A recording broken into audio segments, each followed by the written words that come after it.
Joe Rogan Podcast. Check it out. The Joe Rogan Experience. Train by day, Joe Rogan Podcast by night, all day. Very good to see you, my friend. So it's so great to be here again. Your tireless work has not gone unnoticed. I mean, I'm beyond thankful that you and MAPS are out there and that you've done this incredible job. And we were just describing the genius of first doing it with people that no one can deny need help, and like with soldiers with PTSD, using psychedelics to help them get over their horrible issues. That it's one of the best ways to sort of ingratiate or let people know the powerful benefits of psychedelics, and do it to people that you wouldn't expect to be connected with psychedelics ordinarily, right? Well, the most unusual people are police officers. And so we've actually had police officers in our studies. And we even have a police officer full-time who's also a psychotherapist.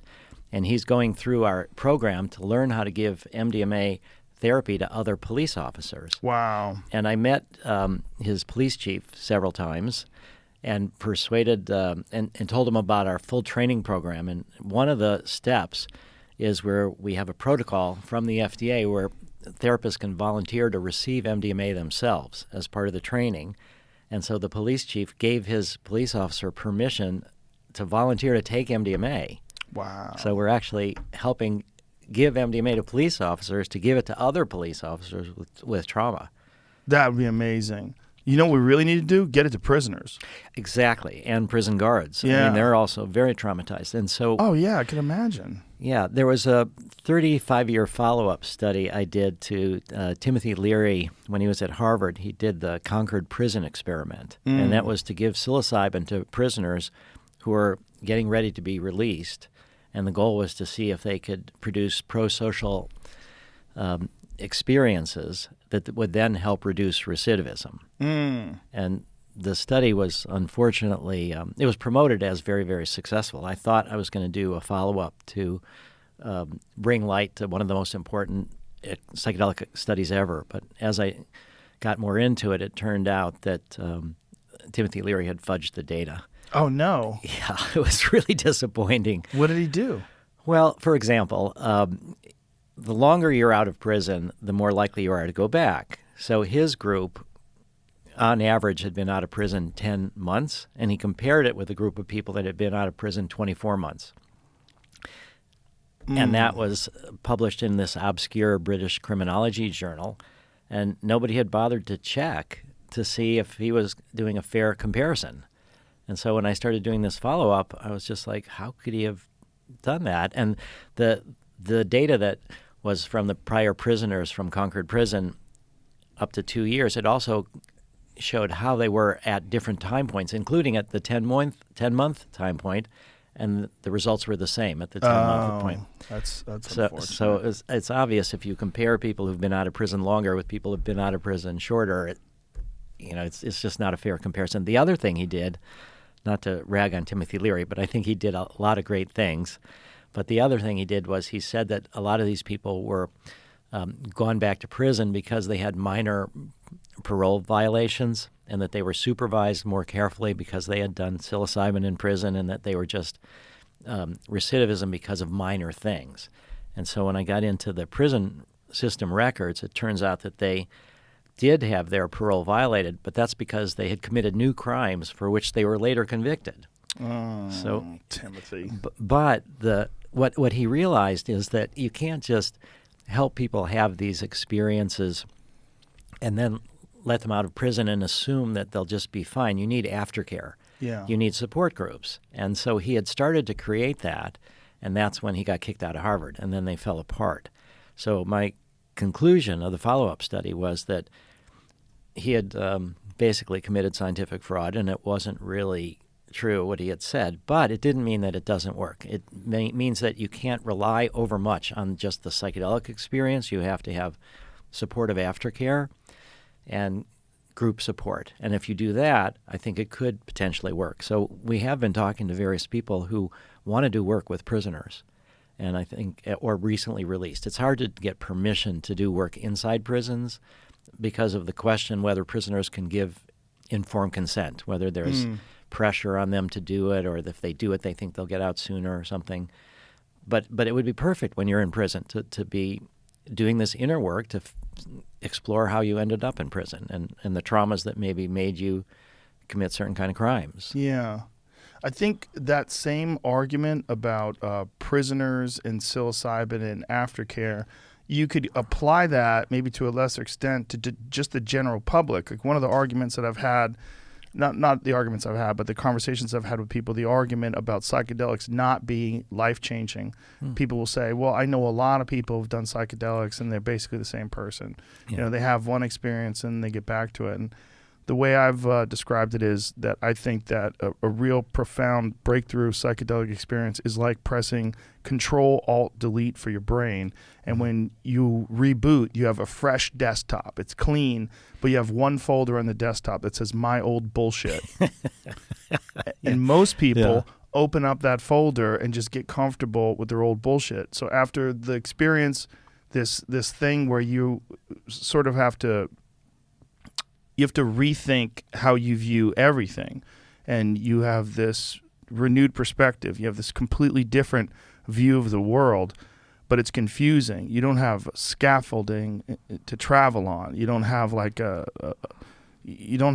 clear pathway, but it's real easy to slip into your own thing and start doing all the same dumb shit that you were doing before. And I think for prisoners, it's probably profoundly more difficult because not only are you outside, not only have you been incarcerated, which has got to be incredibly traumatic. Yeah. You've been locked into a cage. They take away all your freedom. They tell you what to do, but then you become accustomed to that way of life.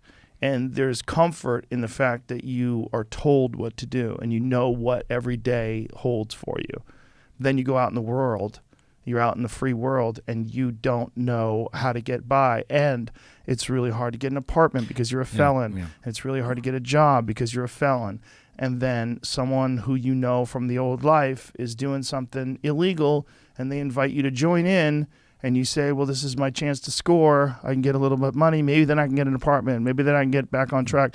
And the next thing you know, you're living a life of crime again. Yeah, we make it so hard for people to reintegrate into society. Yeah. And I think one of the problems from the 60s was this idea of, one dose, miracle cure, that's all you need. Yeah. And I think what we've come to understand is that it's not that way. Occasionally it can be, but mostly it's not, and you need this support afterwards, and you need to integrate it. And what we've also learned from neuroscience is that you're actually neuroplasticity, that these psychedelics help you rewire your brain in new ways, but you have to reinforce that. It's just not automatic. It's not about the drug. It's about the therapy that the drug helps make more effective, and people have placed undue confidence, you could say, in the drug itself. Yeah, you need a new pathway. Once you've gotten off of your old pathway, the psychedelics jolt you into this new realm. But if you don't have a new pathway, then you panic and people fall back into their comfort zone. And if your comfort zone is alcohol abuse and doing the same things you've done before and ruining your life and taking pills, and you're going to go right back to that. Yeah, there's one example of one person where it was like a one-dose miracle cure. It's really rare, but I'll just explain a bit. He was a veteran and had PTSD. I talked about Tony Macy during my TED Talk. But he had this sense that he had been disabled with PTSD for years because of friends of his that had been killed, all the violence that he saw when he was in Iraq. And under the influence of MDMA, he had this realization that there was something good about the PTSD. He was getting a benefit from it, which was it was the way that he showed loyalty to his friends who had died, that he was connected to their memory, and that he was suffering, and it was a way to be bonded still with them. But then he was able to kind of see himself from the eyes of his friends who had died and to realize that they wouldn't want him to squander his life. They didn't have life anymore. They would want him to live as fully as possible. And he realized there's another way to honor his friends, which is to live. And he thought, what am I going to do with the rest of my life? And in that moment, he cured himself of PTSD. Wow. Then he said, I'm taking opiates for pain, but I don't really think I'm taking it for pain. I'm thinking more about it as an escape. I don't need the opiates anymore. And then he said, I don't need this MDMA anymore either. I'm done. I want to drop out of the study. This was his first of what was going to be 3 MDMA sessions. Wow. And he dropped out. And we said, sure, it's all voluntary, but if you will just do the outcome measures, that would help us. And he agreed to do that. And at the 2-month follow-up, no PTSD. And then around 11 months, when we have the 12-month follow-up, he started thinking, well, maybe I'd like another MDMA experience. And I said, well, we can't quite do that. You're out of the protocol. You've dropped out. But at least it's only for PTSD, this study. Let's see what your scores are at the 12 months, and no PTSD. And that was about 9-10 years ago. I've been in touch with him recently. He's doing great. But it was this realization that he was able to make under the influence of one experience of MDMA that enabled him to reinterpret the way he could be loyal to his friends who had died. That's amazing. And it makes sense. It completely makes sense that would be one of the reasons why a soldier would have PTSD. Because you talk to soldiers that experience combat duty, one of the things they say is that there's this insane, profound connection with their fellow soldiers. Yes. And when one of them is killed and they survive, they have this survivor syndrome, this survivor's guilt. Yeah. And it haunts them, and if they could honor the fallen soldiers by living their best life and not being in constant trauma, it'd be better for everybody. Yeah. And that is what their brothers and sisters would want. Exactly. Yeah. And then they also have this sense that many of them feel like now that they've found healing with psychedelics, that they have this sense of guilt in a sense that so many of their comrades have not had that opportunity for healing. Yeah. So many of them have now become more advocates for helping others from the military who've traumatized in that way get access to psychedelics to kind of bring them all back home. That's amazing. It makes sense. I learned a lot from the one MDMA trip that I had. The one MDMA trip I had made me realize how insecure I am. Like, I didn't realize it. Like, I always thought that it's not that I didn't realize that I had insecurities, like everybody has insecurities, but I didn't realize how they affect every single interaction that I would have with people, and that kind of everybody does. You're always wary of how someone's going to view you and how you're communicating with them, and, is this, like, are we safe talking to each other? Are you going to be mean to me? Am I going to be mean to you? Like, there's this weird tension that human beings have when you first meet people. But these people that I met when we were doing MDMA together, like, no one had any fear. No one had any, we were all holding hands and talking, and it was this bizarrely free experience where it made me realize, like, wow, like, most of the time we talk to people, we have these guards up, we have these walls up, and you kind of have to, I guess, because some people have nefarious intentions, and, sometimes life can be dangerous. But it made me think, boy, if you could get this to prisoners, if you could, because, like, how many of them are products of traumatic childhoods? Almost all of them. Yes. Right? Not all of them, but many of them. Most of them, yeah. That's the argument, like the determinism versus free will argument as well, that we want to look at someone who's a person who's a criminal and say, oh, this person's a piece of shit. They're a criminal. One of the things that happened to me as a father is seeing, my children go from being babies to being, little people that I'm talking to, and then, even young adults. It makes you realize, like, oh, these are all babies. Like, those people in prisons, you go by a prison, you see those people that are all, like, trapped in that yard with barbed wire fence. Those are babies. They're babies that stayed alive. They were, at one point in time, someone's beautiful, innocent child, and then the worst shit happened to them. The worst environments, the worst parenting, the worst trauma, maybe sexual abuse, maybe assault, maybe drug abuse, maybe criminal justice abuse, maybe, all sorts of chaos that can happen when you're living in these crime-infested, gang-ridden neighborhoods that a lot of these people come from, and all you see around you is this is what you're modeling. You're modeling crime and criminals. And then all of a sudden you're in jail. And then people go, well, put them in jail and lock them all up forever. And you got this sort of hardline Republican way of thinking. This is like a completely non-empathetic, non-compassionate way of looking at babies, which is what they are. They're just babies that got, look, you and I are lucky. We're babies, but we made it to this point in our lives in a pretty good state, you know, without some bumps and bruises along the way, but here we are. Those people did not. And the only way that I could think of to really reset who they are is through psychedelics. I don't think there's anything else that's going to really push them into a new realm of understanding of their position in life and how they got to where they are. Well, I think there are other therapies that are effective. There are other ways. Good? I don't think so. I don't think so. And I think not as profound. When we combine them with psychedelics, then you get to go really deep. But and social programs. Yes. Programs where they're counseled. Programs where someone can say, hey, man, I've done this. I used to be a thief. I used to be whatever, and now here I'm not. I can help you. I got out of jail. I made better of my life. We can do that with you. And we all have that capacity if we're traumatized to do things that we're not proud of, that we're ashamed of. We can all be twisted in certain ways. So I just feel so grateful for my parents, who I had very loving parents, who supported me to, even when I broke their hopes for me when I was 17 years old in college and starting to do LSD. And I'm the oldest of 4 kids. And in the middle of my first year of college, I called up my parents and said, I'm going to drop out of college. I want to study LSD, and I want you to pay for it. What were you in college for? Well, this was 1971 that I started. In 1972 is when I had this conversation with my parents. I was studying psychology and Russian. You know, I was very interested in the other. So I had studied Russian in high school. And actually, I had gone to Russia. My parents sent me to Russia in 1970 for the summer to learn Russian. And that's actually where I first started working in the underground, you could say. My parents gave me some prayer books because we're Jewish, and prayer books were forbidden in Russia. And they gave me these prayer books to give to these guys at the synagogue.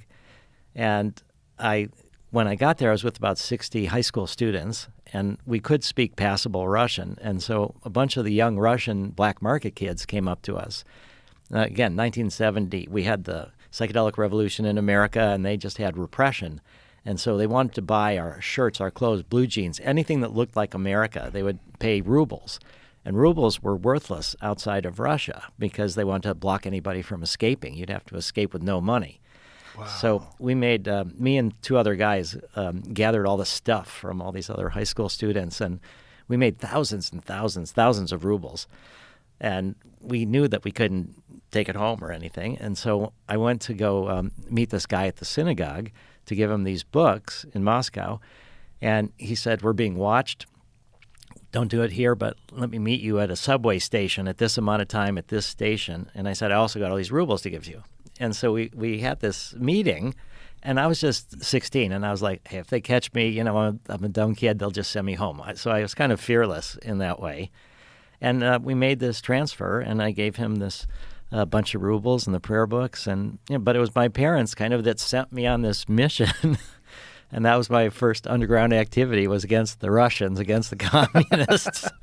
And it was very enlightening. But one of the things that was most enlightening for me was I took a walk on the beach with a Russian girl who worked at the school that we were going to. And I just had this conversation with her, you know, primitive, because I wasn't that great in Russian. But I was just like, you don't want to kill me. I don't want to kill you. What does, you know, because this was the height of the Cold War and all of these... could we destroy the world not all that long after the Cuban Missile Crisis? And I just thought, you know, you're just a person.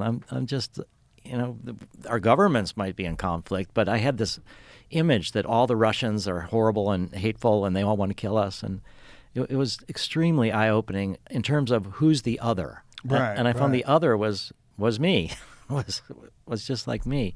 I had this other experience I just wanted to share about. This was a DMT experience, where I realized that, you know, we all have the capacity for evil if we aren't careful, in a sense. So the DMT kind of dissolved my ego very quickly. It was the first time I ever did DMT. It was sitting in a circle with a group of people at Esalen. This was Terrence McKenna and You did DMT with Terrence McKenna? Yeah, and That's Ralph pretty Metzner badass. from Harvard, and we would. There was about 8 of us, and we would each of us. It takes about 15 minutes, 10, 15 minutes. So one person would do it, would sort of close their eyes, lie down, and come back after 15 minutes or so, and then tell the story about what happened, and then we pass the pipe to the next person, and this would like a whole evening of DMT stories. So my DMT experience was this. I saw this horizontal line, then I saw a vertical line, then I saw color, it turned red, then it turned into cubes, like squares, and then it turned into like an M.C. Escher painting that was just, and then I was gone. And it didn't make sense. Then I was gone, and then I just had this insight that in the deepest recesses of who I think I am, in this inner voice that's kind of always talking to you, that I was using English. And I didn't invent English. It's all the product of all these people that came before me. So even in my most inner private self, I'm intermixed with everybody else and everything that came before me. And I had this beautiful experience of going back to the Big Bang and all of this kind of sweep of evolutionary history, and I'm part of everything, and everything's part of me, and it was all this beautiful stuff. And then I realized this sort of logical part of my mind was like, well, if everything's part of you and you're part of everything, then Hitler is part of you too. Ooh. It's inner, and that was very shattering for me. That was in the DMT experience? That was in the DMT. Did you see Hitler in the experience? I did. And like a million golden Hitlers floating around you? Well, that we all have that capacity, that if we want to claim that we're connected with everything, that it's not just the evil out there, that it's potentially in me. And it was very shattering. And the next day, we did ketamine.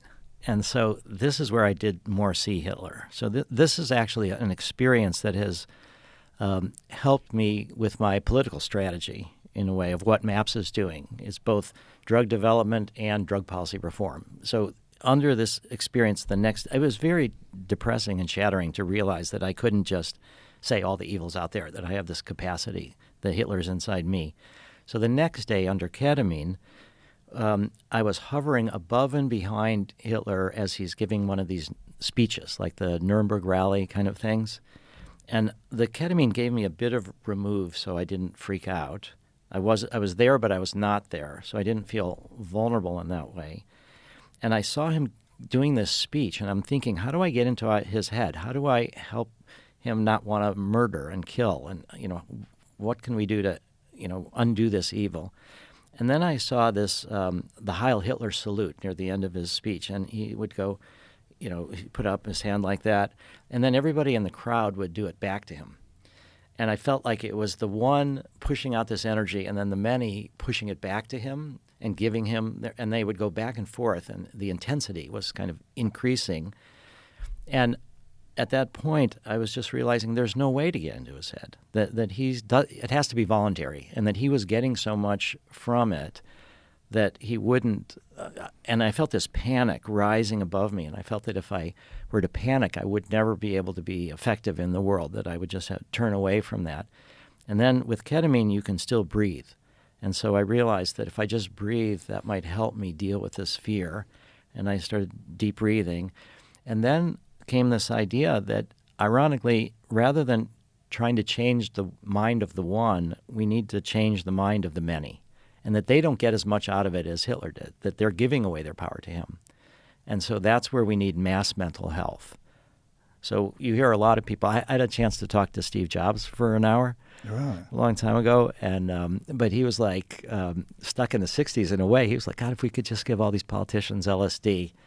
And I was like, yeah, that might be good, but they might resist it. But really, we have to base this new compassion and spirituality in the masses, in millions, tens of millions of people. This Hitler thing, can I ask you, like, when I've never done ketamine, so when you're having this experience, what is it like? Do you realize that you are in a psychedelic experience, that you're in some sort of a hallucination, or does it actually feel like you are there? Like, what is... It felt like I was there, but I had this sense that I was somehow or other also not there and removed. But you knew that you were tripping? Well, at the time, do you think? I lost that for a while, and as the panic kind of built up, I had this thought, I can breathe. So I did have that sense that I was on a drug, and that if I were just to modulate my breathing, and that would help relax me. So I had that thought, but I felt like I was really there. And it was I've seen movies of World War II, and I've seen movies of Hitler giving speeches, but I was never as emotionally connected to it and in the moment as I was during this ketamine experience. So it was kind of a dual situation where I was there, but a part of me felt removed and safe. And this thought, like, okay, just breathe.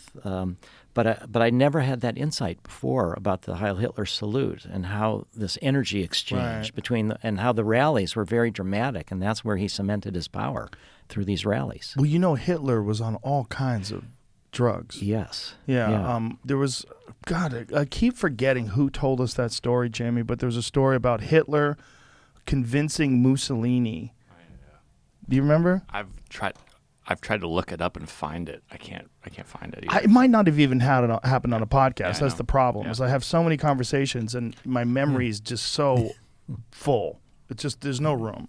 I got like folders stuffed all over the place. I don't know where anything is. But the story was that Hitler was in the middle of campaigning and he was completely exhausted and he was supposed to meet Mussolini and he was going to not meet Mussolini because he was so exhausted. But then they shot him up with testosterone and liquid cocaine. And when they did that, he was just bouncing off the walls and he cornered Mussolini and talked to him for 5 hours and convinced him not to leave the effort, not to leave the war effort. And he sort of...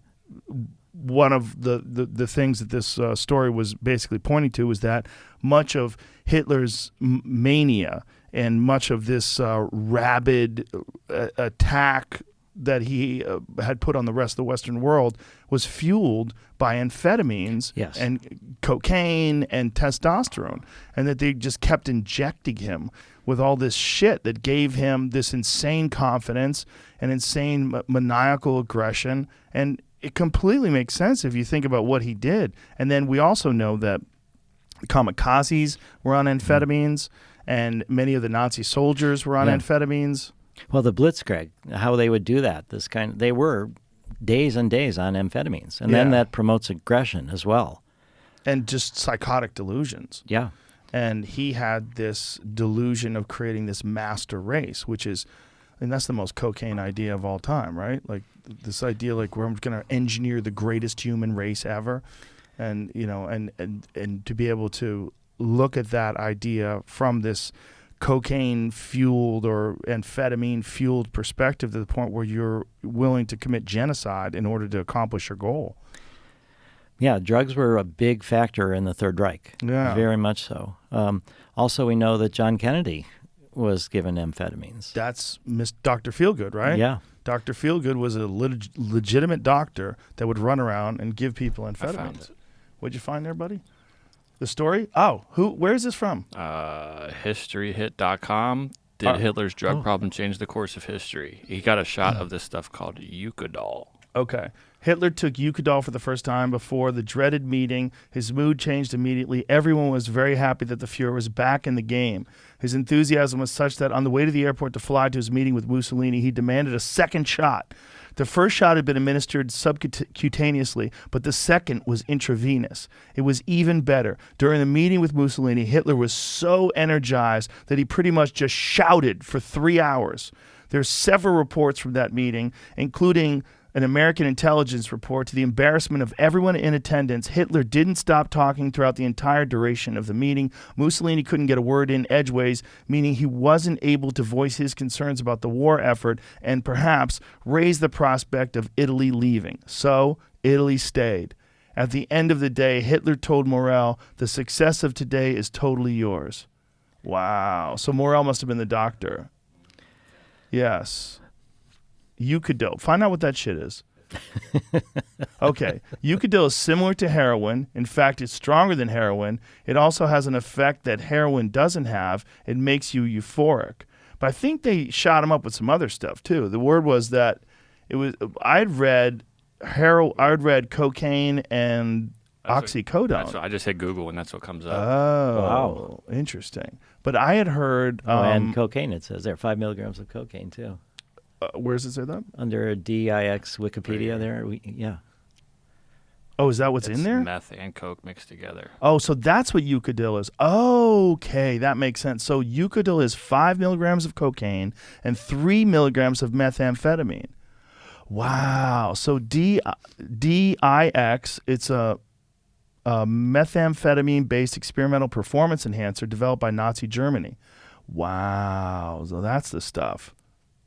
Yeah, so maybe we Interesting. can do the other with MDMA and certain kind of psychedelics to help people feel that there's other ways than violence to try to achieve their goals. Well, I just think he was. I don't. I think what does it say here? You could march Jim? 90 kilometers a day Whoa. without Yeah. rest. What is that? Using How many miles is that? uh, So 100 miles is 100 kilometers is 60 miles. Wow, that's a lot. So, like a human being is essentially the product of all the chemicals that are running through your veins. It's your neurochemistry, your biochemistry, all of the nutrients you've eaten, food, water, and an imbalance of any of those things can severely change the way you think or behave. Our brain is a drug factory. People Yeah. talk about a world without drugs. Our brain is a drug factory. Yeah, and the people that talk about no drugs, generally they enjoy some drugs. Oh, tobacco, alcohol. Yeah. Carl Hart is one of my favorite people to talk to. Do you know that Carl Hart, we've invited him to join the board of directors of MAPS. Amazing. He's going through this 6-month process of getting to know us, and we're getting to know him. He's going to come to our board of directors meeting in a couple weeks.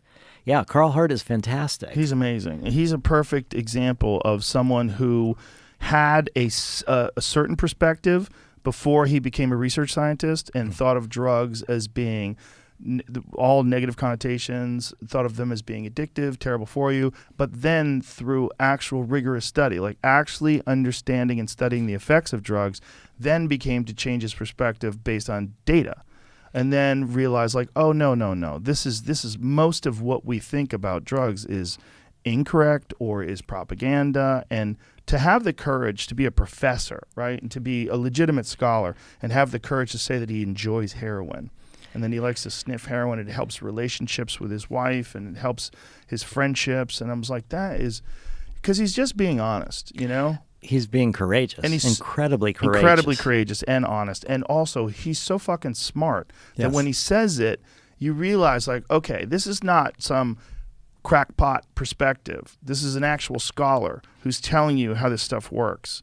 And you should probably listen because he's got the courage to do this in the face of all of the propaganda and the current cultural narrative, which is that drugs ruin lives. And he's saying, no, they don't ruin lives. They don't ruin my life. And you look at his life is great. He's not getting ruined by drugs. He's using them like with responsibly. He's using them like an adult.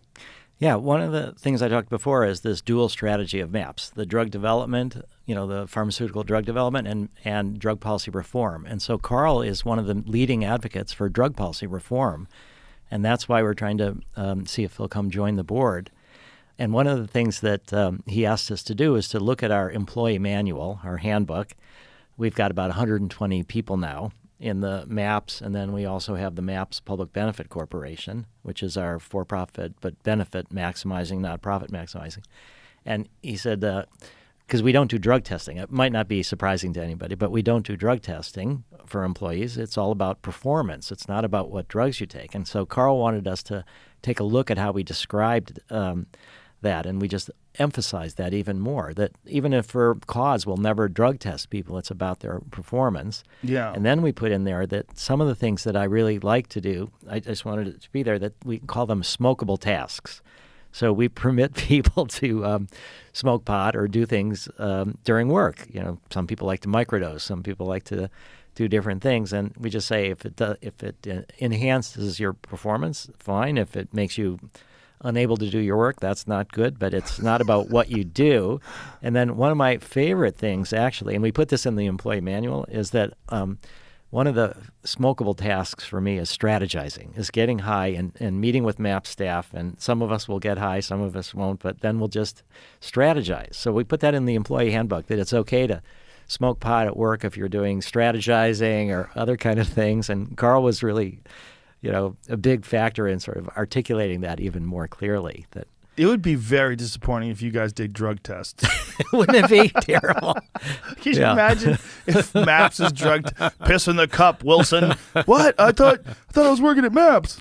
And we will let people work with us who don't do drugs. So Right, but you don't want people just showing up drunk either. unless they think somehow or other that enhances their performance. I mean, again, it's not about... It's about responsibility. It's about responsibility, and it's about what particular tasks. Like some people can really do spreadsheets better when they're high because it helps them focus. Some people, they would just lose track of all the numbers. Right, that's me. But writing jokes, I feel like marijuana is a superpower. I feel like it gives you these new ideas that I don't know where ideas come from. You know, they come from the ether, right?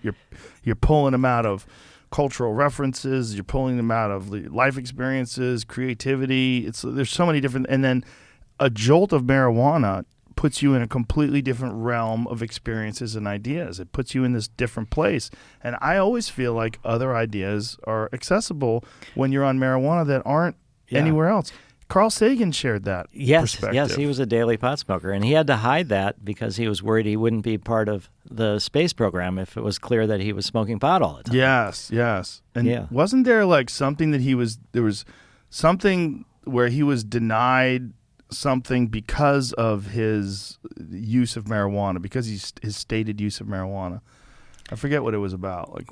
I'm not sure. There was one of his best friends was a Dr. Lester Grinspoon, who was a psychiatrist at Harvard Medical School. And so Lester was kind of a mentor of mine. He recently died. And Lester had a book of stories about people who had used marijuana for different purposes. But for Carl, he hid his name. It was an anonymous report because he was worried about what would happen if he was so out about it. But yeah, that statement that he made about the use of marijuana was through a pseudonym, right? Or yes, it was anonymous? Yes, through a pseudonym. But it's so well written, like the way he described it, and that these experiences are available through cannabis that wouldn't be available to him. Yeah, there's a line of research called semantic priming, and what that means is that if I say night, you're normally going to say day, or there's a certain number of kind of associations that we normally have to a word. So semantic is like a word, and you prime somebody, and then you see how they respond.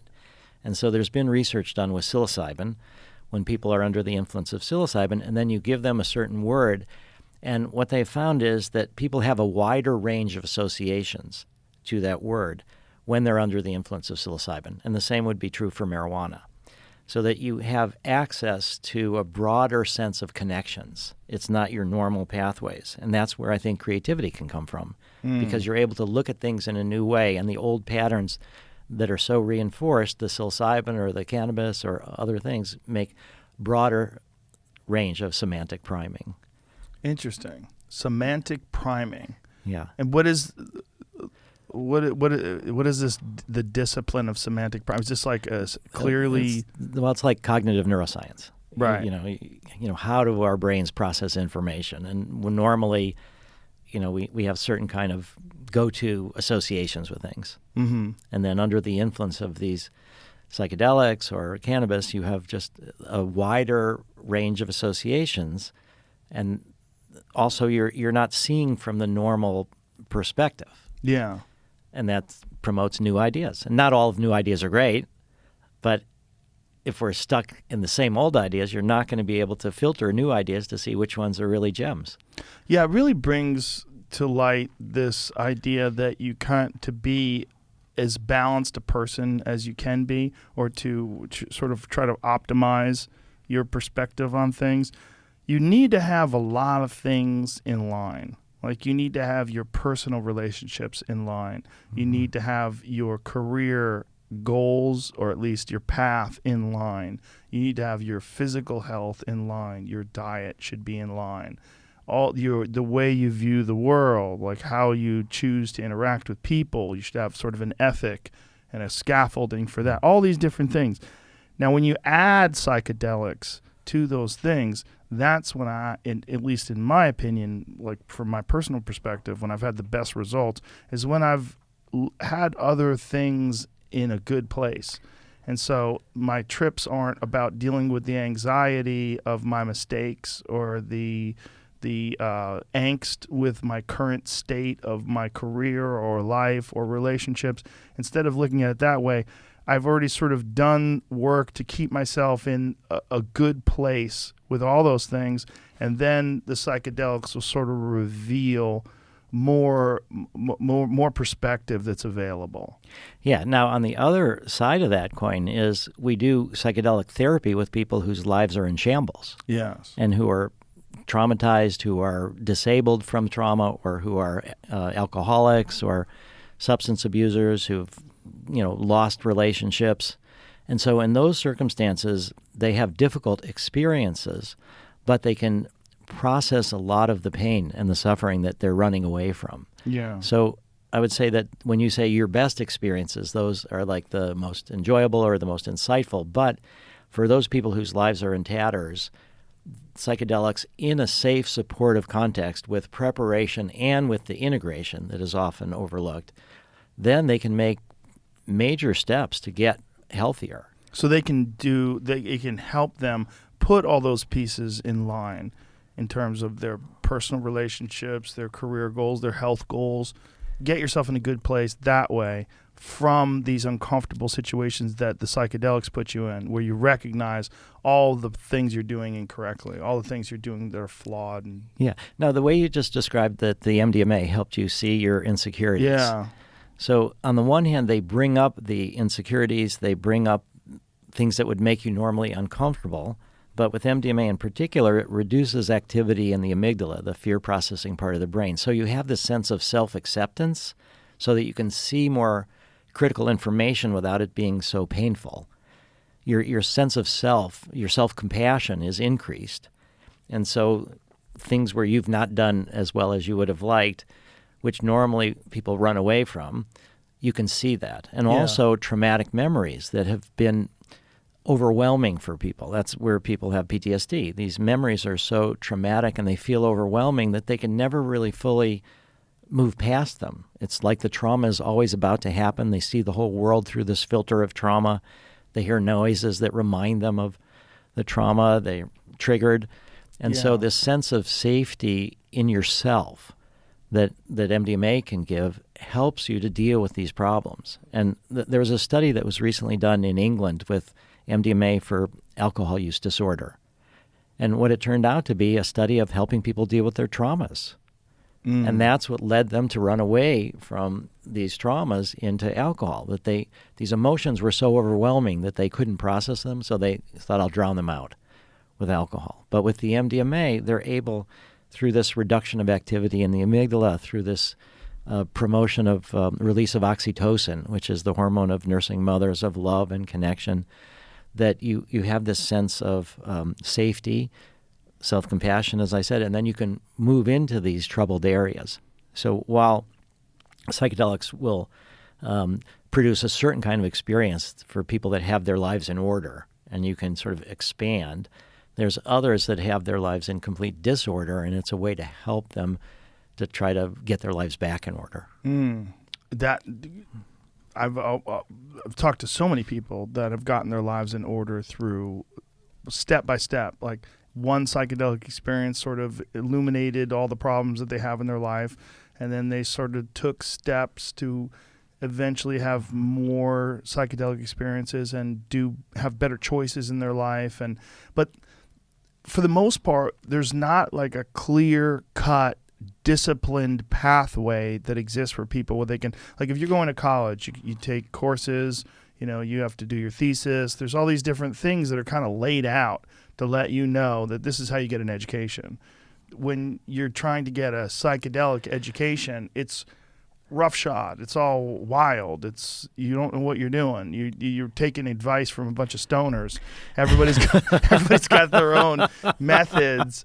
You might listen to some great Alan Watts recording, or listen to Timothy Leary or McKenna, and you gotta kind of get an idea of maybe how I should. Set and setting. Okay, I'm gonna do it this way.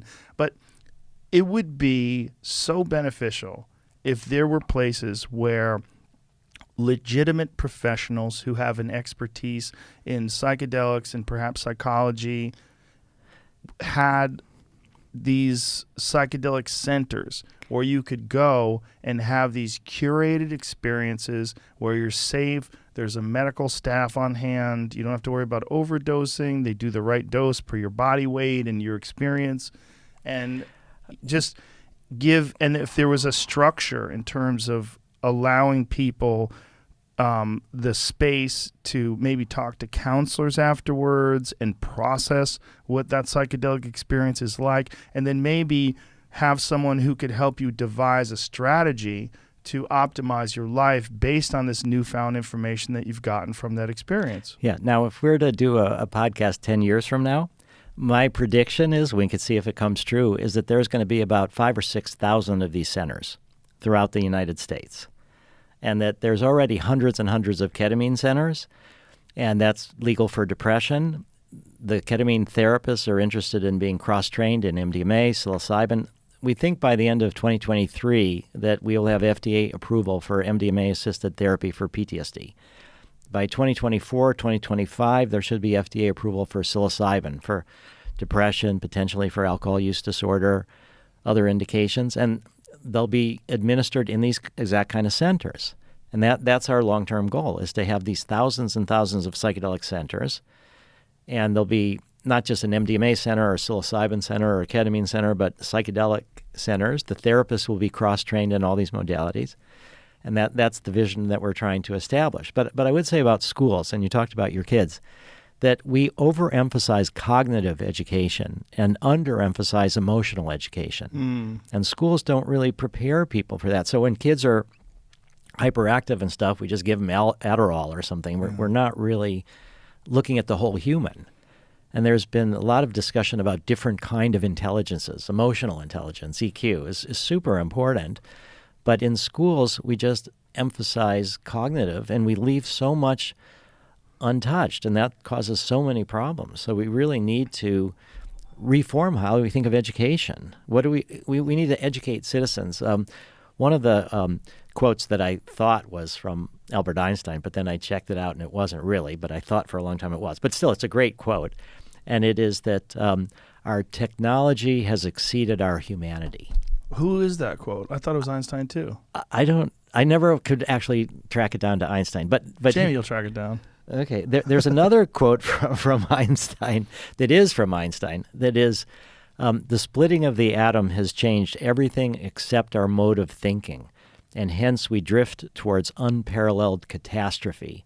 What shall be required if mankind is to survive is a whole new mode of thinking. And what is that new mode of thinking that Einstein was talking about? And I think it's a more universal, spiritual, we're all in this together.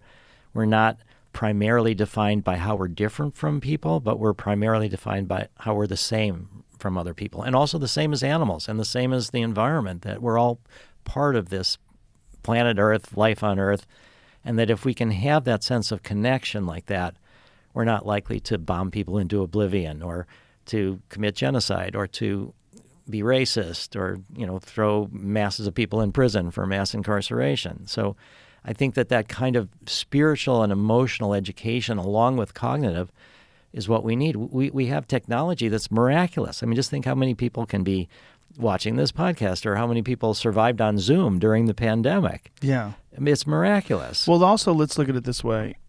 We're talking about an education outside of traditional education when you're talking about these psychedelic centers that you plan on having open in 10 years. Look at physical education. Look at the physical education you get from high school, and look at how many people leave school and take yoga and start going to CrossFit gyms and take martial arts. And there is a mass movement of incredibly physically healthy, super aware people that are taking care of their body through there was no education about this in high school. Right. They didn't get this from college. They got this from pursuing it. So many people who have degrees and careers in completely non-related fields are very physically active and very tuned into their bodies because they've recognized the benefits of that through external sources outside of the traditional education system. We could have that same type of movement with mental health and psychedelics and with learning outside of these traditional radically underfunded places. Like when you look at how much a high school teacher makes, Yes. it's embarrassing, and it's no wonder why they're undermotivated. No wonder why they're depressed and not enthusiastic about this job. And also, how the fuck do you connect one-on-one with 50 people when you have them for 45 minutes or whatever it is, a class is an hour, whatever? It's not possible. You can't do it. And that is one of the reasons why so much emphasis is paid to forcing these children to sit still and pay attention. I don't know if I have ADHD, but I know that if I was in school today and if I think about how I was when I was a child, and if I had parents that were so inclined, I would 100% be medicated, 100%. But it wasn't because I always thought there was something wrong with me. But it wasn't that there's something wrong with me. It's that I was bored. I was not interested at all in what they were teaching. I was interested in comic books, and I was interested in martial arts, and I was interested in space travel, and I was interested in if you talk to me about something that was interesting to me, then I was locked in and tuned in. But if you're talking to me about some boring shit, I was just staring at the sky and looking at my fingernails, and I just couldn't pay attention. But it wasn't because my mind was incapable or my mind needed medication. It's because I wasn't interested in what they were talking about. And that turns out to be very valuable in life if you're a person who finds what you're interested in and ignores the things you're not interested in. Because you can really get far just paying attention to what you're interested in and focusing on that obsessively. Some of the most successful people in this world are that type of person. And as a child, they're taking those people and stifling them and forcing them to be a square peg. They're taking their roundness of whoever they are and they're compressing it and shoving them into this square hole with medication. And it's a tragedy. It really is. Yeah. I was so lucky. I went to a college when I was 17 in 1971, and it was an experimental college. It should be kind of the way all colleges are, but what it said was the principals of this college, called New College, it's in Sarasota, Florida. It's the honors college of the state of Florida, but when I went to it, it was private. But it said the student's curiosity is the most important thing, and that they weren't going to put anything in the way of that curiosity. So there was no distribution requirements. You could just do general studies. If you wanted to major, you had to do a certain number of classes, but you didn't have to major. A lot of schools say you got to do a language, you got to do this, you got to do that. This was the student's curiosity is the most important thing, and we will do everything to foster that. There was no grades, all written evaluations. Everybody had to do a senior thesis, a big project. And so this school, when I started, now this was sort of, people say the 60s really continued into the early 70s, and so it was very much like that. But the school had this tradition of all-night dance parties with psychedelics till the sunrise. They didn't put that in the brochure. But they also had this unusual situation where there was a woman who had actually, a professor who had studied with Carl Jung, and her husband was wealthy. They donated this big Olympic-sized swimming pool to the college, and it had turned into a nudist colony for the students and the faculty. And so here I was, a shy guy. I come to this school with this tradition of psychedelics, with this tradition of sort of bringing sex and drugs into the open from being suppressed, this nudist colony at the pool. And I started doing a lot of psychedelics, but I wasn't prepared. My education up to that point had been so cognitive. I was really emotionally stunted. My bar mitzvah didn't turn me into a man.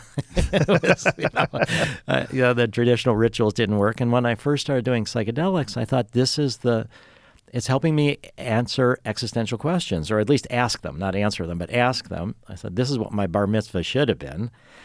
But I was jumbled up, and I went to the guidance counselor at school. And today, if this happens, you'd be in big trouble. But I went to the guidance counselor, and I said, I need help with my LSD trips and my mescaline trips and my mushroom trips. I don't have the ability. I get scared. I get stuck. I can't move forward. And this is now more important to me than my studies because I'm unbalanced. I'm overdeveloped intellectually, underdeveloped emotionally and spiritually. And the guidance counselor took me seriously. Really? Did the guidance counselor have psychedelic experiences to draw upon? Well, he didn't share that, but I was just so lucky. But he said to me, there's a book that I would like you to read.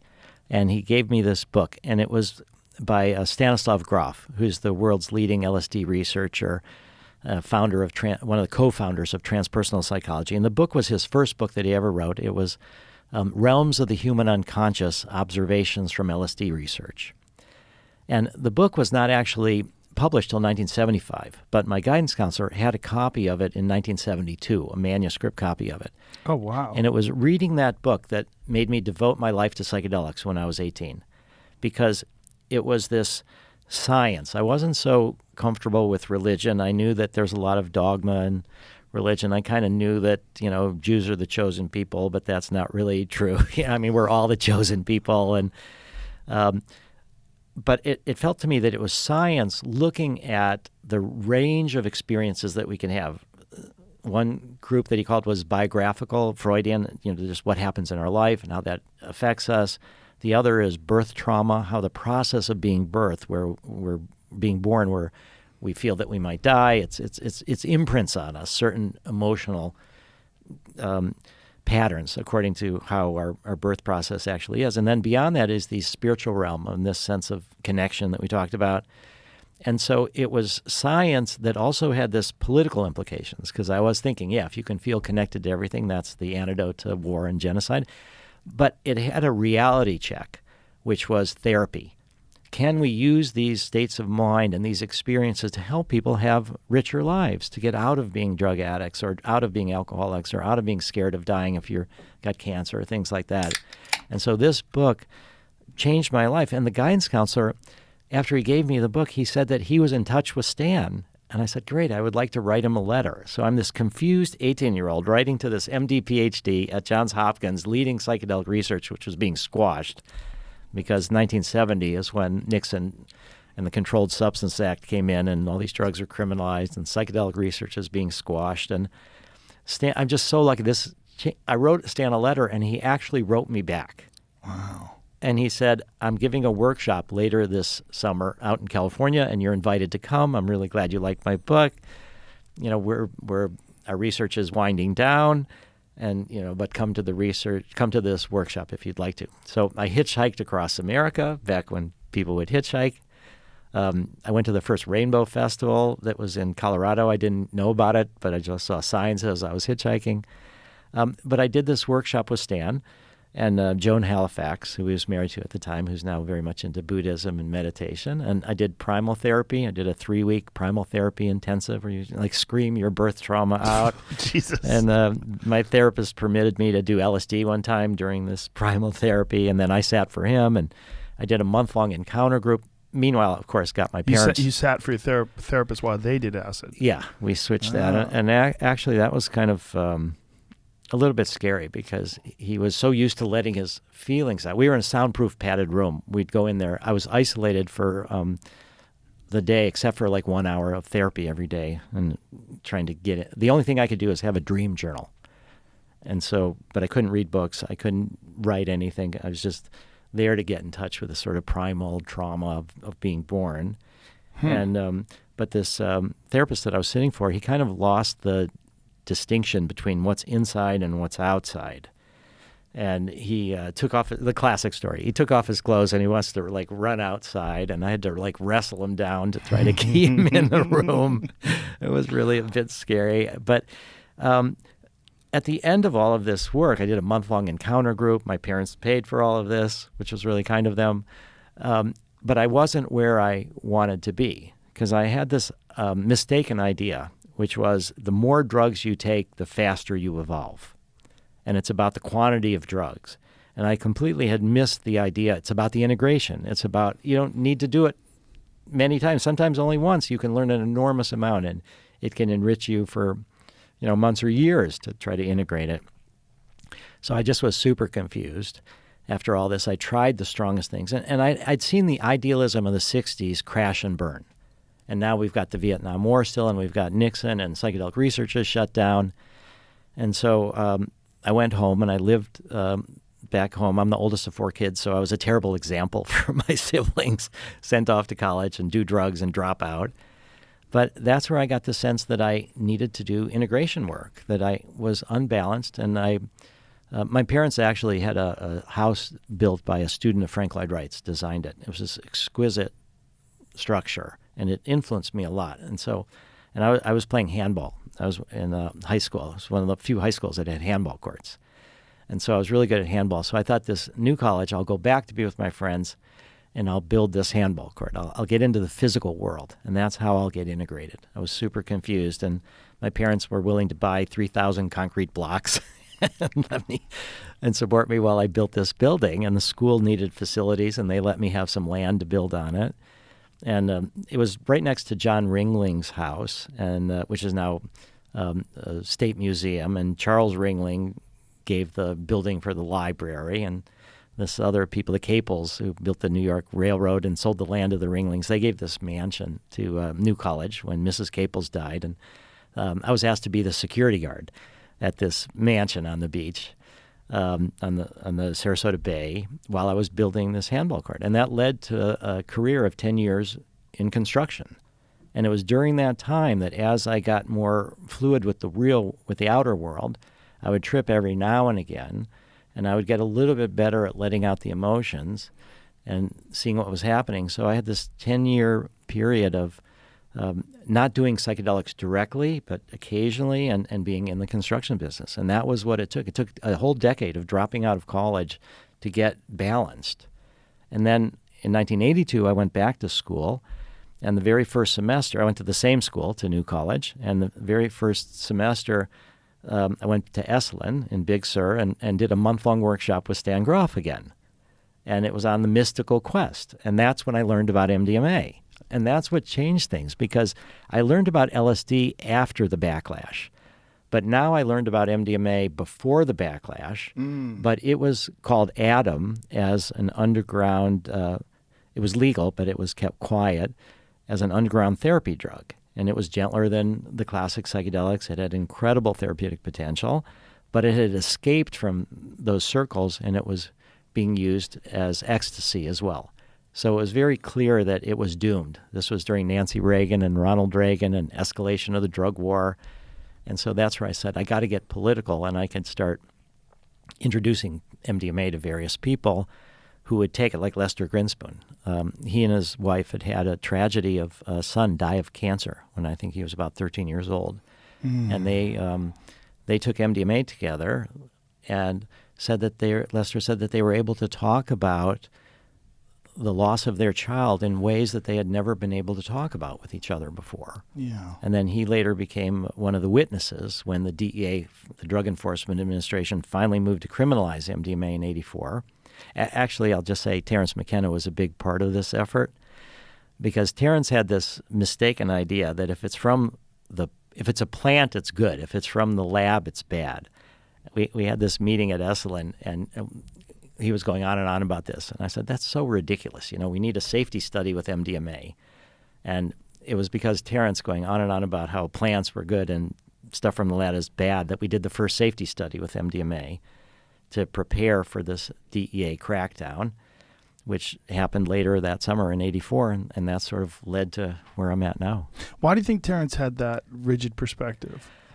It's a really good question, because you think about psychedelics as supposedly to break down rigidity. Yeah. I mean, I think there's some good things to say, which is plants have been used for thousands of years. We have all this historical evidence about it. We know that in the Western culture, when we think about the origins of the Western culture, we think about the Greeks, and that's the origins of democracy. And the longest-running mystery ceremony in the history of the world was the Eleusinian Mysteries, and it ran from like 1600 BC to 396 AD, and it involved the plants that were psychedelic. Yeah, we had Brian Murrow-Rescue on the podcast. Yeah. And his book, The Immortality Key, is amazing. And now they're doing studies because of that book in Harvard about the Eleusinian Mysteries. Yeah, at the Harvard Divinity School. They're really interested in this. Incredible. And, he proved in that book and the research for that book that there were like ergot-like compounds that were in these wine vessels. So for sure, these people were taking some kind of psychedelic mixed in with the wine. And what do we know about ergot and about the use of ergot in terms of psychedelic properties? Well, LSD is it's not exactly an ergot, but ergot is the starter material that Albert Hofmann used, ergotamine, in order to modify it to develop LSD. Okay. And so we talk about different times in the Middle Ages when whole villages would sort of go crazy, and it's from a mold on wheat and The barley. Salem witch trials. It came from that. It came from ergot poisoning, right? It could have been. I believe that's what they think it happened. They think that was because of an early frost. They've nailed the time period of all these witch trials to an early frost, which coincides with ergot poisoning of wheat. And I'm sure they, not just made bread with the wheat, but did other things with the wheat. And probably, does ergot grow on other things other than wheat? I'm not sure. I think barley. It may grow on barley. So maybe they had beer, and maybe that was tainted with it as well. But so they were involuntarily having these LSD-like experiences. Of course you would think that there's witches. Of course you would think you were bewitched and that there's like magic going on. Yeah, well, and what Brian had reached out to me when he was sort of a normal career, when he wanted to get more involved with marijuana and psychedelics. So the first thing that he did was a group trying to collect doctors who were going to be supporting medical marijuana. And then he moved into writing The Immortality Key. So I've known him for quite a while, and he's very respectable and sober. And completely sober. That's what's interesting, right? Yeah, he's decided not to take psychedelic. I think eventually he may do that, but he didn't want people to say you're biased, that somehow or other you take these drugs. They would question his research. Imagine what it's going to be like when he finally has a real breakthrough psychedelic experience and he realizes, think about all the scholarly work this guy's done to sort of expose how all of these ancient enlightened people had created these ceremonies to get together, and they worked out democracy. They worked out so many different principles of modern religions and schools of thought, and it all came out of these rituals where they engaged in psychedelics. So this guy is just looking at this all from this sober historical perspective, and just wait. Just wait. Yes. The first time he just gets blown through the membrane into the other dimension and realizes this is not people that are delusional. This is not some cult perspective. This is the real thing. Again, and when you experience it, it's so beyond your imagination or what you could have possibly anticipated that when you do break through, you'll never look at regular reality the same way again. That's one thing I can guarantee. Just knowing, particularly the DMT experience, knowing that you can get to that place in 40 seconds, that you can take 3 giant hits, and then 30, 40 seconds in, you're gone. You're gone, and then you're experiencing entities in some brightly illuminated world that's far more real feeling than the world we live in right now. Far more vivid, far more aware. They seem to understand exactly how you're thinking. They're communicating with you with no words, and they're infinite, and they're all around you all the time, and they seem to know what fucks with you. You know? Brian has a lot to look forward to. Oh my God, he does. But he's owed it. His work has been amazingly helpful because of the fact that he is sober and because of the fact that he is a legitimate scholar. I mean, everything about the way he's done this is perfect. Yeah, there is a way, one historical parallel to what Brian is going to be looking forward to, and that's Walter Pankey. So I described at the very beginning this Concord prison experiment that Leary did when he was at Harvard. But the experiment that he did before was called the Good Friday experiment, and that was in 1962. And it was designed to see if religiously inclined people in a religious setting taking psilocybin would have a mystical experience. And so Walter Pankey was a doctor and a minister and working on a PhD. And Timothy Leary became his faculty sponsor. There was also a fellow named Reverend Howard Thurman, who was the Reverend at the Boston Marsh Chapel at Boston University, but he was Martin Luther King's mentor. So Martin Luther King had got a PhD at Boston University in the 50s. And Reverend Howard Thurman had studied with Gandhi and had studied nonviolence and was kind of the main influence on having the civil rights movement be focused on nonviolence. And like we know with John Lewis and getting beaten up on the bridge when they were trying to get voting rights, that they didn't respond. And that was very effective, this nonviolent approach. So Reverend Howard Thurman was really interested in this relationship between the mystical experience and political action. And so he agreed to be the minister for this Good Friday service. And if people are interested, we have the actual sermon from Reverend Howard Thurman, several hours on our website under the Good Friday experiment. And it took 20 divinity students from Andover Newton Theological Seminary into church on Good Friday in the basement chapel, and half got psilocybin, half got a placebo. 10 experimenters, Houston Smith, Timothy Leary, Ram Dass, Ralph Metzner, Walter Houston Clark, others that were very involved in sort of the science of religion, were the helpers. They were divided into groups of 4, 5 groups of 4 students. Half would get psilocybin, half would get the placebo, and then 2 of the experimenters were with them, and one of the experimenters would also get psilocybin, and one would get the placebo. And as it turned out, 9 out of the 20 people had a mystical experience, and 8 out of those 9 had the psilocybin. And this experiment was considered to be, and still is, one of the best experiments ever in the history of the study of psychedelics and spirituality. And the questionnaire of what is a mystical experience that Walter Pahnke developed for this is still being used in the research today. It's called the Mystical Experience Questionnaire. But Walter Pahnke decided that he didn't want to take psilocybin until after the study was over for fear that people would say that he was biased. Now, Brilliant. And then he went with Bill Richards, who's the longest living psychedelic therapist right now. He's sort of the center of the Johns Hopkins psychedelic research, and he's trained a lot of other groups, they're researchers with psilocybin. He's actually going to go through our training now to learn about MDMA.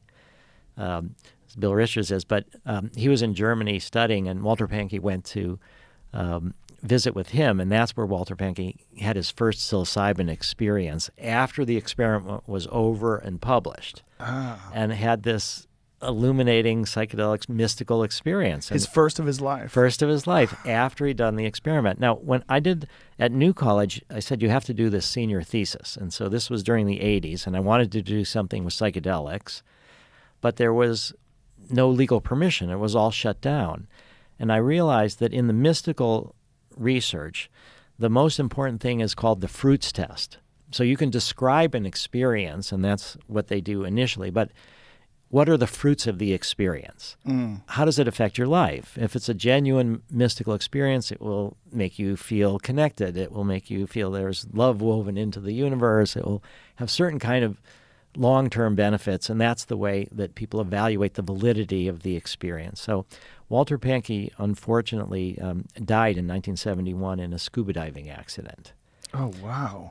His body was never found. What? And it was like he dissolved into the ocean of consciousness almost. Or fish ate him. More was likely fish ate him. Something happened. Yeah. Stan Groff actually said that Walter was a little bit cheap, and he might have bought secondhand equipment or something that didn't work. Scuba equipment? Yeah, you want to have the stuff that works the best. So when I wanted to do a thesis, a project, I realized that Walter Pahnke, if he would have been alive, he would have done this long-term follow-up study. Yeah. But I could do that now. And it turned out that Timothy Leary, Ram Dass, they'd lost the names. No, they had no idea who was in the study. All I knew was that they were Andover Newton Theological Seminary students. And so I went to the Andover Newton school, and I said, could you put a notice in your alumni newsletter if anybody was in this experiment? And this is 1986, all these years later, 24 years later, and they refused to do it. They said they had nothing to do with this research. Again, this is during the time of Nancy Reagan and Ronald Reagan. Yeah. So I went to their library, and I thought, okay, there must be some books about it. They must have this thesis. They must have some books about it. They had nothing. And I just wandered more through the library, and what I saw was they had a section of alumni handbooks. And one of them had the list of who was in school during that year and their names and addresses. And so I photocopied all of that, and I sent out 350 or so letters to people and said, if you were in this experiment or know anybody, I'm trying to do a follow-up. And that led me to 3 people. And over the time, I ended up getting 19 out of the 20 identified. And I administered the same questionnaire, the mystical experience questionnaire, and they held up that the results were almost the same as they were before. And people said that this mystical experience that they'd had other non-drug mystical experiences, many of them afterwards, that they said helped them consider that the one that they had with the psilocybin was legitimate. It was similar to the non-drug. They generally preferred the non-drug mystical experiences. How do you define a non-drug mystical experience? You're walking in nature, or you're making love, or you just have this, they call it gratuitous grace. This feeling just comes over you, like something is... it's the same as basically as this drug experience, and they described how this was not only considered valid, but also it had motivated them to work on the environmental movement, the women's rights movement, the anti-war movement. So for me, I found in some ways the keys to the 60s in this follow-up study, because the sad part is I discovered that Reverend Howard Thurman was this incredible orator. And part of his Good Friday service was you have to tell people there's a man on the cross. You have to tell people of this story. And one of the students said, okay, I should do that right now under the influence of psilocybin.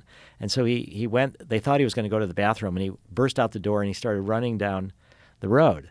And in his mind, he had thought, I'll tell the president. If I'm going to tell anybody, I should tell the president. And then he's like, the president is somewhere else, but I'll tell the president of the university.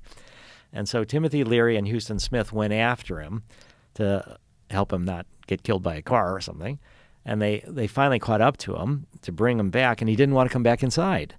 And so they gave him a shot of Thorazine to calm him down. That's what they thought at the time, is somebody's having a difficult LSD experience, bring him down with Thorazine, which is a major tranquilizer for psychotics. But they never mentioned that. So I discovered during this follow-up study that there was a really important part of the experiment that they had hidden, which was this sort of difficult reaction this person had and his refusal to come in.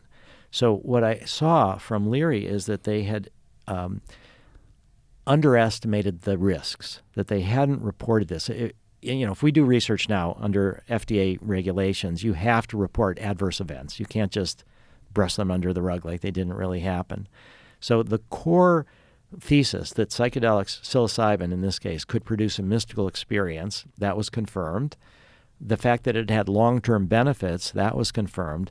But Leary and others had, over time, said everybody that had the psilocybin had the mystical experience. That was not true. So they exaggerated the benefits, and they had minimized the risks by hiding this story of this person that had the Thorazine. Now, how many people had the psilocybin experience and didn't have a mystical experience? 2. And one of them was, some of them, it's not like it's automatic that you take this drug and this kind of experience is what you had. Were there any similarities in their experiences, and were they on any kind of medication? No, they weren't. They just they didn't let themselves open, or it didn't have the same effect for them. What was the dosage? The dosage was pretty big. It was like, it was synthetic psilocybin, so I think it was 25 milligrams, which is a major trip. I'd say it's equivalent to like 5 or 6 grams of mushrooms. So it was a major experience. And it's crazy that they didn't have an experience. Well, they had experiences, but they didn't score on this questionnaire to be above the threshold. And the beautiful thing about what Walter Pankey did was that this questionnaire about a mystical experience, even though it was with Christian ministry students in Good Friday service, it didn't have a word about Jesus. He surveyed the literature of mysticism throughout the world and all these different religions, and he kind of made what is the sort of common themes, a deeply felt positive mood, a sense of sacredness, a transcendence of time and space, a sense of ineffability that you can't put it into words, a sense of transcendence of time and space, and a sense of unity.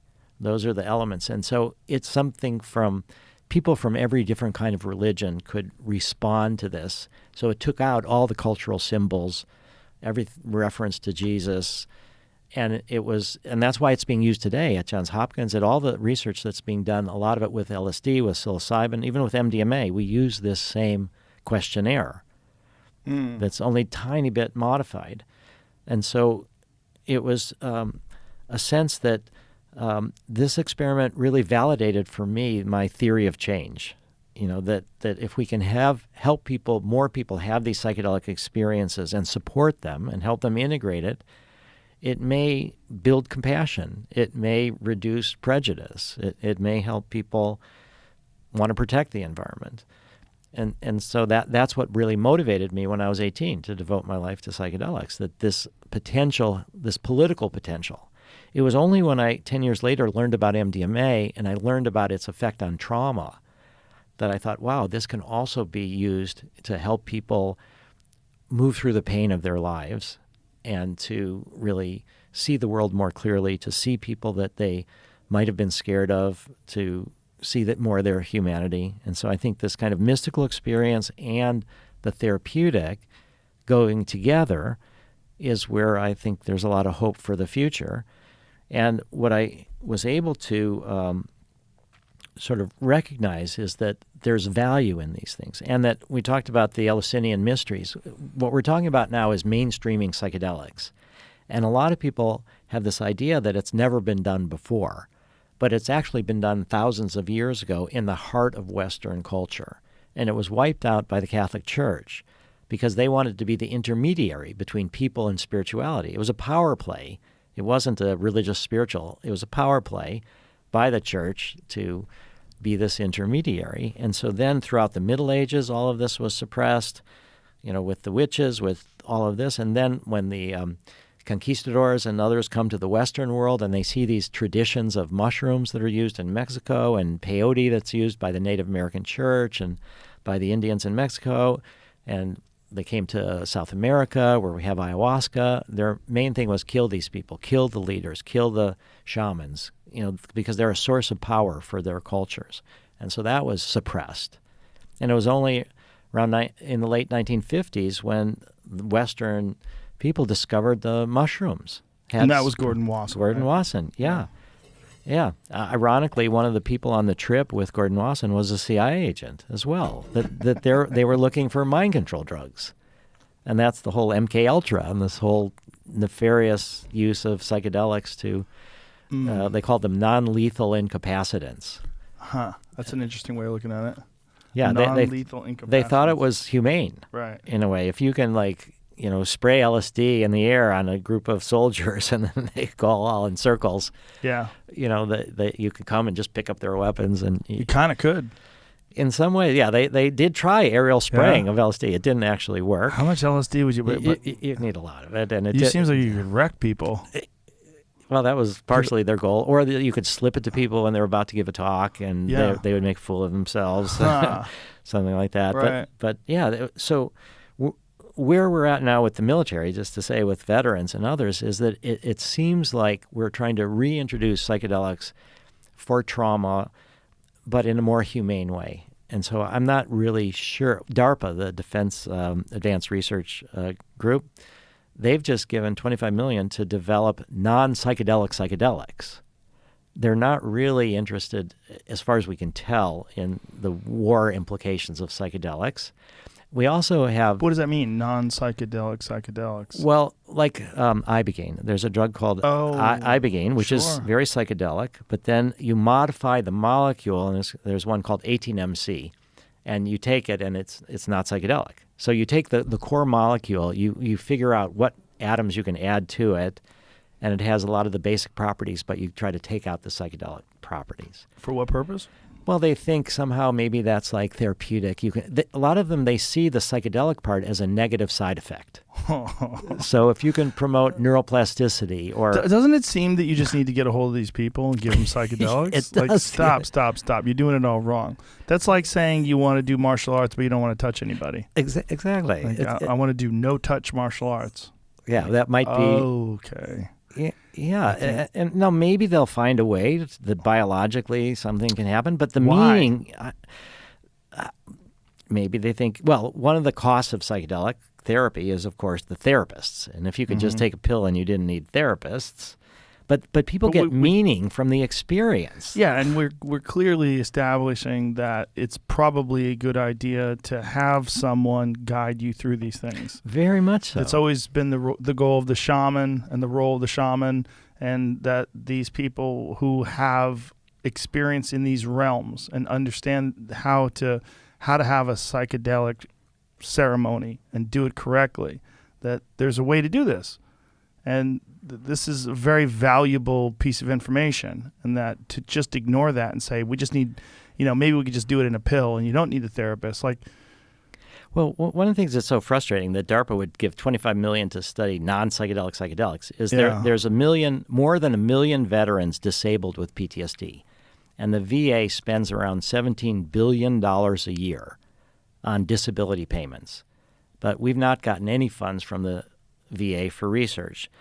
But things are changing. So actually, we're working with Congressman Dan Crenshaw, and he's working with Congressman Tim Ryan from Ohio. So we've got a very strong Democrat, a very strong Republican working together on 2 different bills.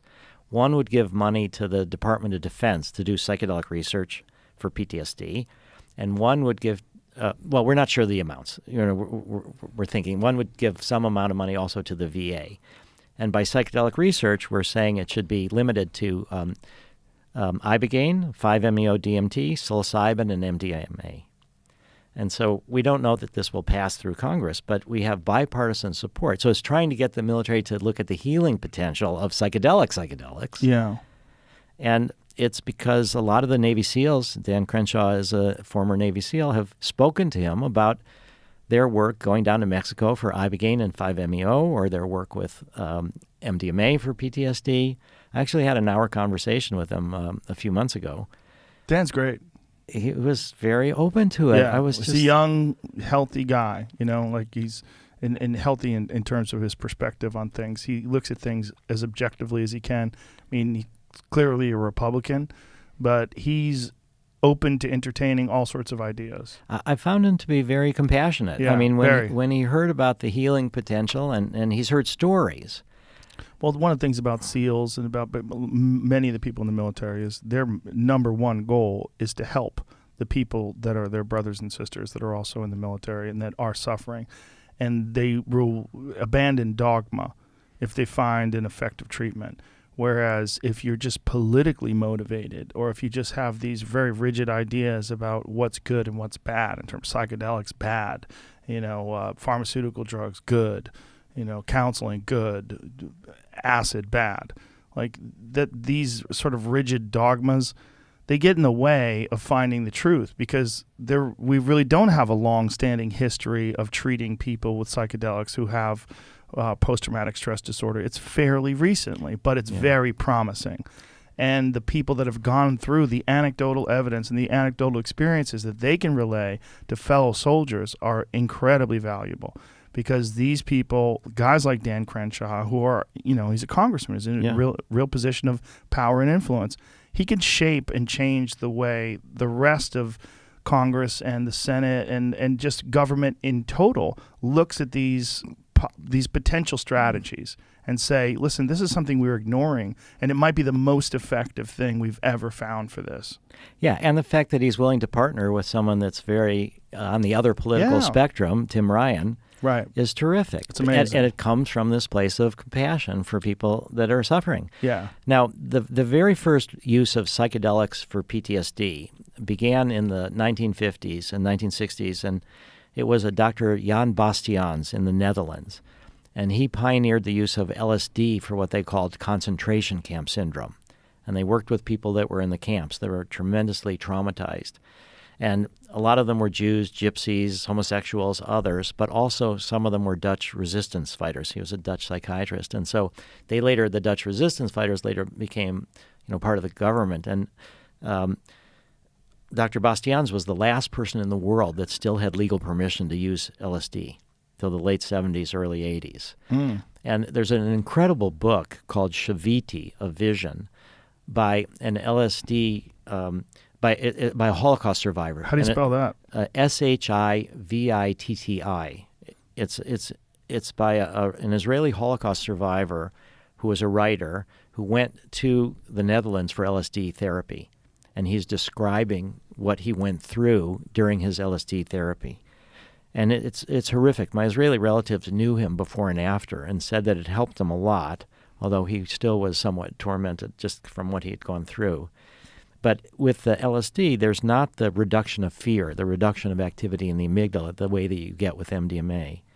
And so we're trying to globalize the MDMA-assisted therapy for PTSD. And we're working in the Netherlands with Dr. Eric Vermetten, who's the chief psychiatrist for the Dutch military. And he has the Bastiaans Chair at the University of Leiden, and he's leading our effort for MDMA. So it's only been a very short time, really, that people have understood the role that psychedelics can play in the treatment of trauma and PTSD. And LSD can be helpful, ayahuasca can be helpful, ibogaine can be helpful, mushrooms can be helpful, and MDMA, all in different ways. I think that MDMA has the chance to be the most helpful because of the reduction of fear, the sense that you can bring traumas to the surface easier. I've actually worked with people with trauma, both with MDMA and with LSD. And in one case, I also talked about this in my TED Talk, this woman who the LSD brought, horrible rape and almost murder, to the surface. But it was too paralyzing. She was kind of frozen, and then gave half a dose of MDMA. This is now in 1984.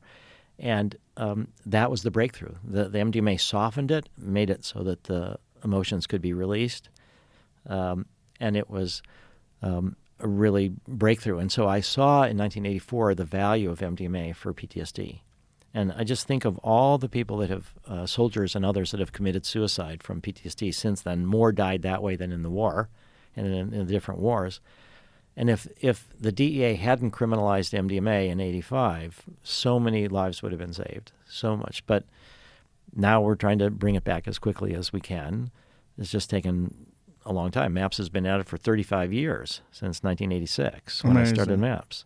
But the world is changing now. And I mean, for somebody like Congressman Crenshaw to be supporting research in this area, and for so many Navy SEALs to have spoken to him, this is where Marcus and Amber Capone from VETS, they've led lots and lots of vets to Mexico for ibogaine, and they have a group that supports the expenses for people to get this treatment. And hundreds of Navy SEALs. Actually, the Navy SEAL Foundation gave us a donation to MAPS of $50,000 because they heard from so many Navy SEALs that what they were getting from the VA wasn't enough, and that they needed more, and that they were seeking out psychedelics. And so the board of directors of the Navy SEAL Foundation had a meeting, and they changed their mission. Their mission was only to support treatments, but not research. And so they changed it so they could also support research. They limited it to $150,000 per year, and the most any one project would get $50,000. And so the very first project was our phase 3 study with MDMA-assisted therapy for PTSD. So even the Navy SEAL Foundation is coming. We're working with a psychiatrist, Bob Kaufman, at Walter Reed, who is an expert in PTSD. And he's a military psychiatrist, retired now 32 years, but he still does work at Walter Reed. And we've had about 40 or more veterans have been through our studies. And most of them, not all, but most have gotten a lot of relief. But we've not once had an active duty soldier. So that's going to be the next big breakthrough, because the idea here is that we want to treat people the closer to the trauma. And then maybe the treatment is less expensive, not as long, because you haven't let it fester. You haven't let these patterns go on for longer. But there is some concerns about, will the DOD permit, active duty soldiers to get this? But the amount of money that they spend to train a Navy SEAL is enormous. And when you think about if they're disabled from PTSD, what if you can help them not get over it? Yeah.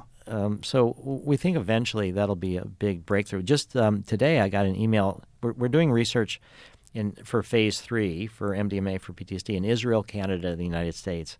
So the Ministry of Defense in Israel has just invited us to set up a clinic for soldiers, for active duty Israeli soldiers who are traumatized. And now, because of the recent war with Gaza and the missiles, it's just so clear that the whole populations are traumatized on both sides. We have a project also with, we've been starting it, it's in the very early stages of, but it's with the survivors of torture. It's for the treatment of survivors with torture, and it's in Ramallah. It's in the West Bank. And they're interested in MDMA for therapy. So we're trying to train some of their therapists. We're going to try to see if we can get approval from the Palestinian Authority to bring MDMA in there because it's a Schedule I drug. It'll have to come through Israel. But we want to treat people on both sides of all the different conflicts.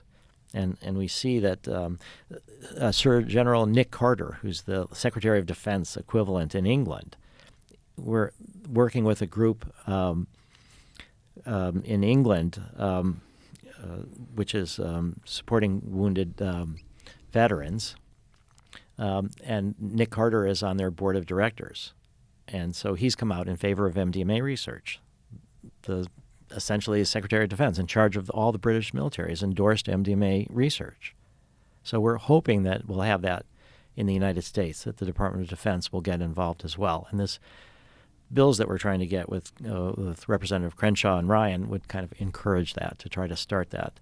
And as we talked before about prisoners and prison guards and police officers, we even have, a police officer, that we're training. So we really need to mainstream this. And when we think about it, as we talked about the Eleusinian Mysteries, it's kind of reintroducing into Western culture.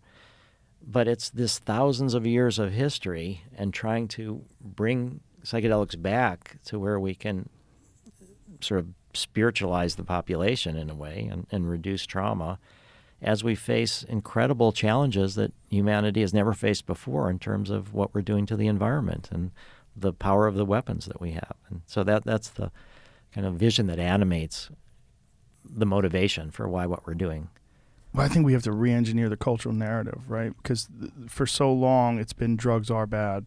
Just say no. Like even if you do drugs because you're being silly.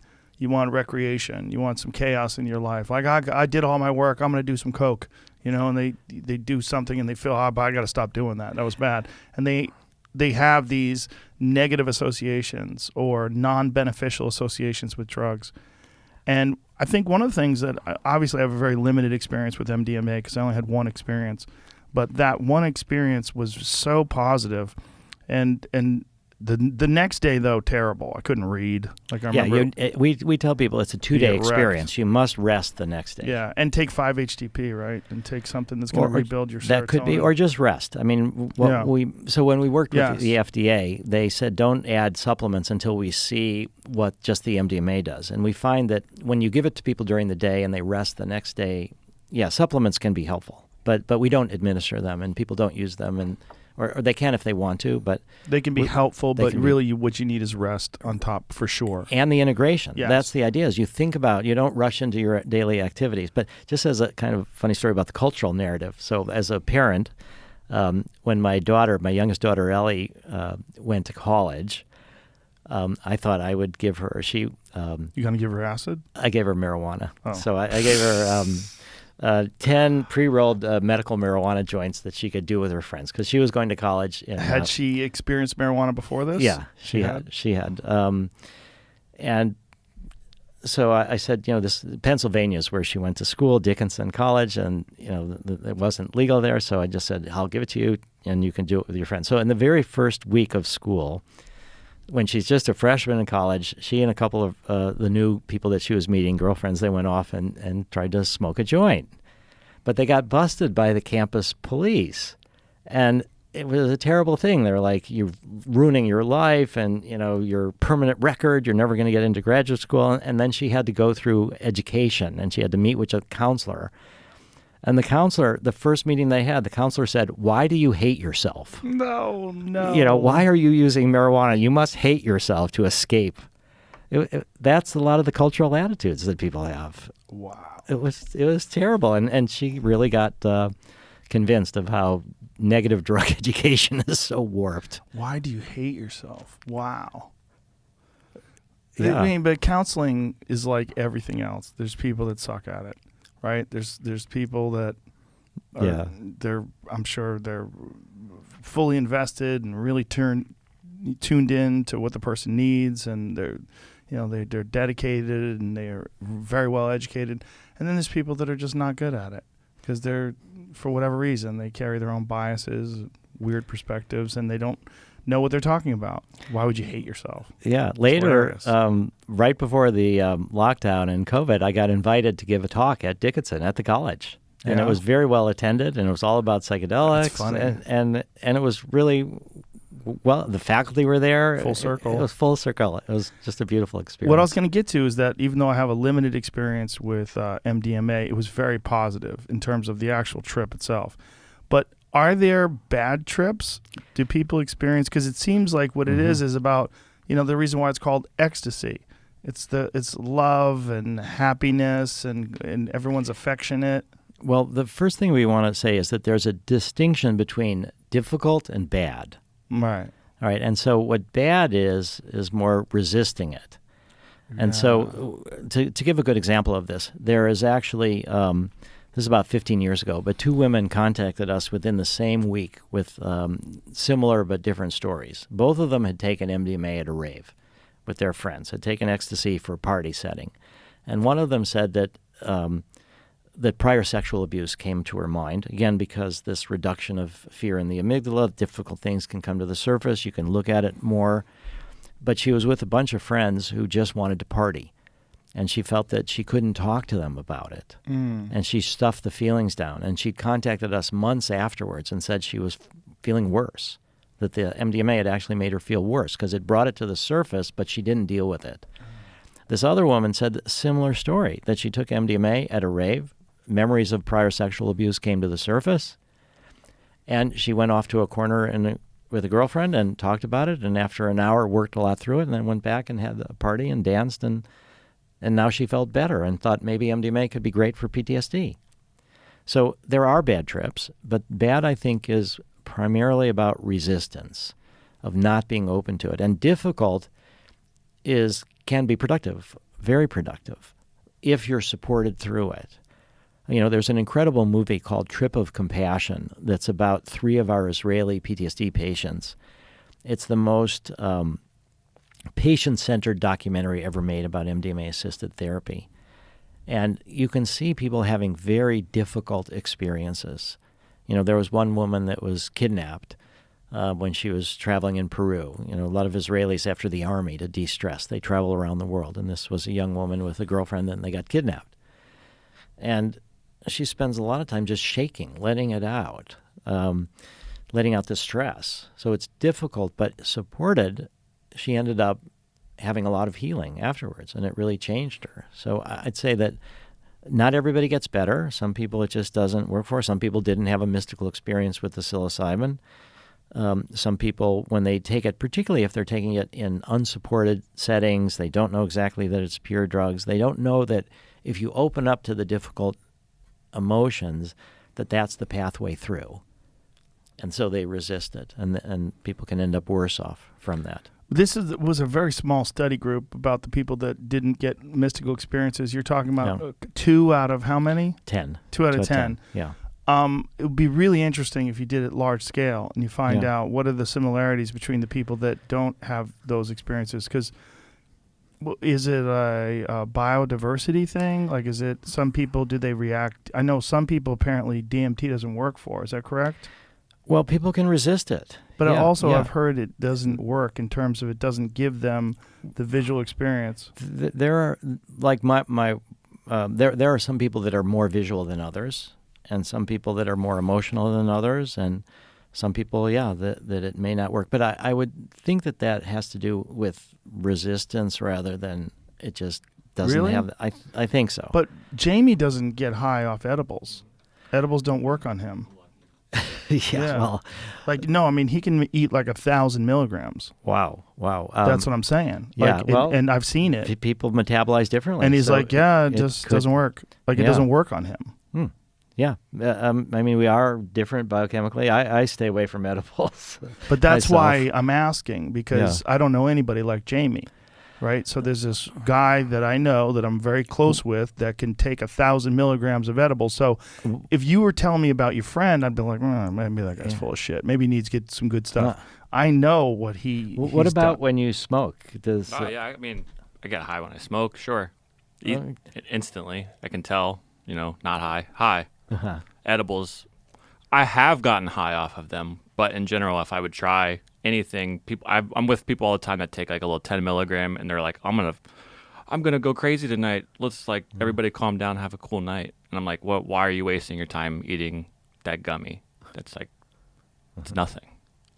And they can't take the amount of bong hits or joint hits or blunt hits or anything that I can take. I don't know. It's just it's very strange. I've tried to overdose on it. Is the way that I look at it, and I can't. Maybe you were high when you put those shoes on. The fuck are those things? What's wrong with these? They're very comfortable. A story about edibles. My mother-in-law had pain, and my wife was thinking maybe THC or CBD would be good for her. So my wife thought she'd try it first. So she took this CBD, didn't do much. She gave it to her mom, didn't do much. And so then she took a 10 milligram chocolate edible and was thinking she would try it out to see how her mom liked it. But it was a horrible experience. And she got 10 milligrams? 10 milligrams. She totally got so deep into her body in a way, her thinking, that she thought that she might forget to breathe. And she was just terrified. And and then it lasts. Edibles last a long time. And so my own wife has PTSD from edibles.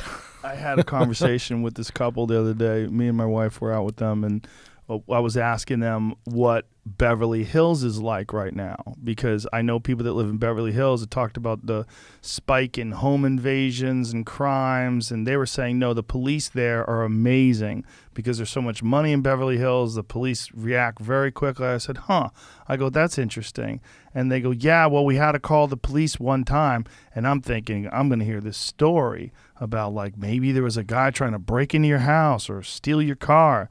No. This lady, she didn't realize that the CBD she was taking had THC as well. And she took multiple droppers full of it. And she thought she was dying. She thought her heart was going to stop. She's freaking the fuck out. She couldn't, whatever it was, she couldn't handle it. And she called the police.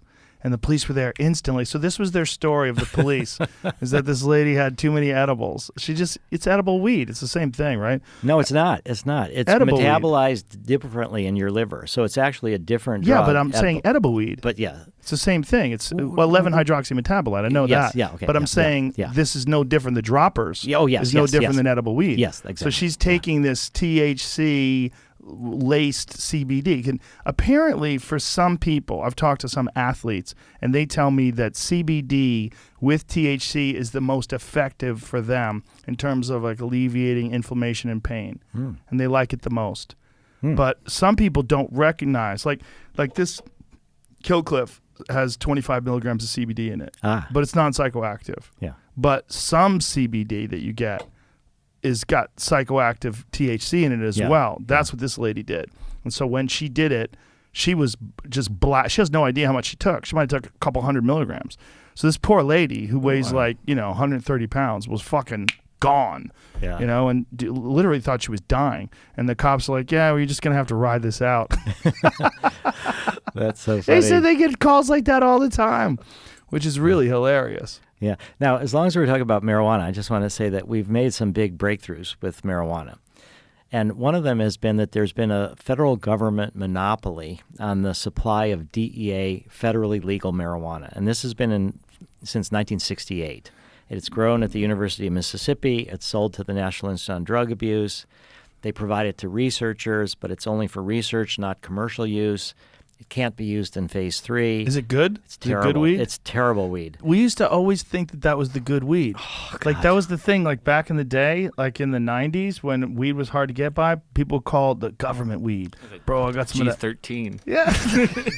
God, got some of that government weed. No, this is going to really take us off. It's not good, It's terrible. It's terrible. So since 2000, we've been trying to end this monopoly on marijuana that the federal government has in order to promote marijuana research to make it into a medicine.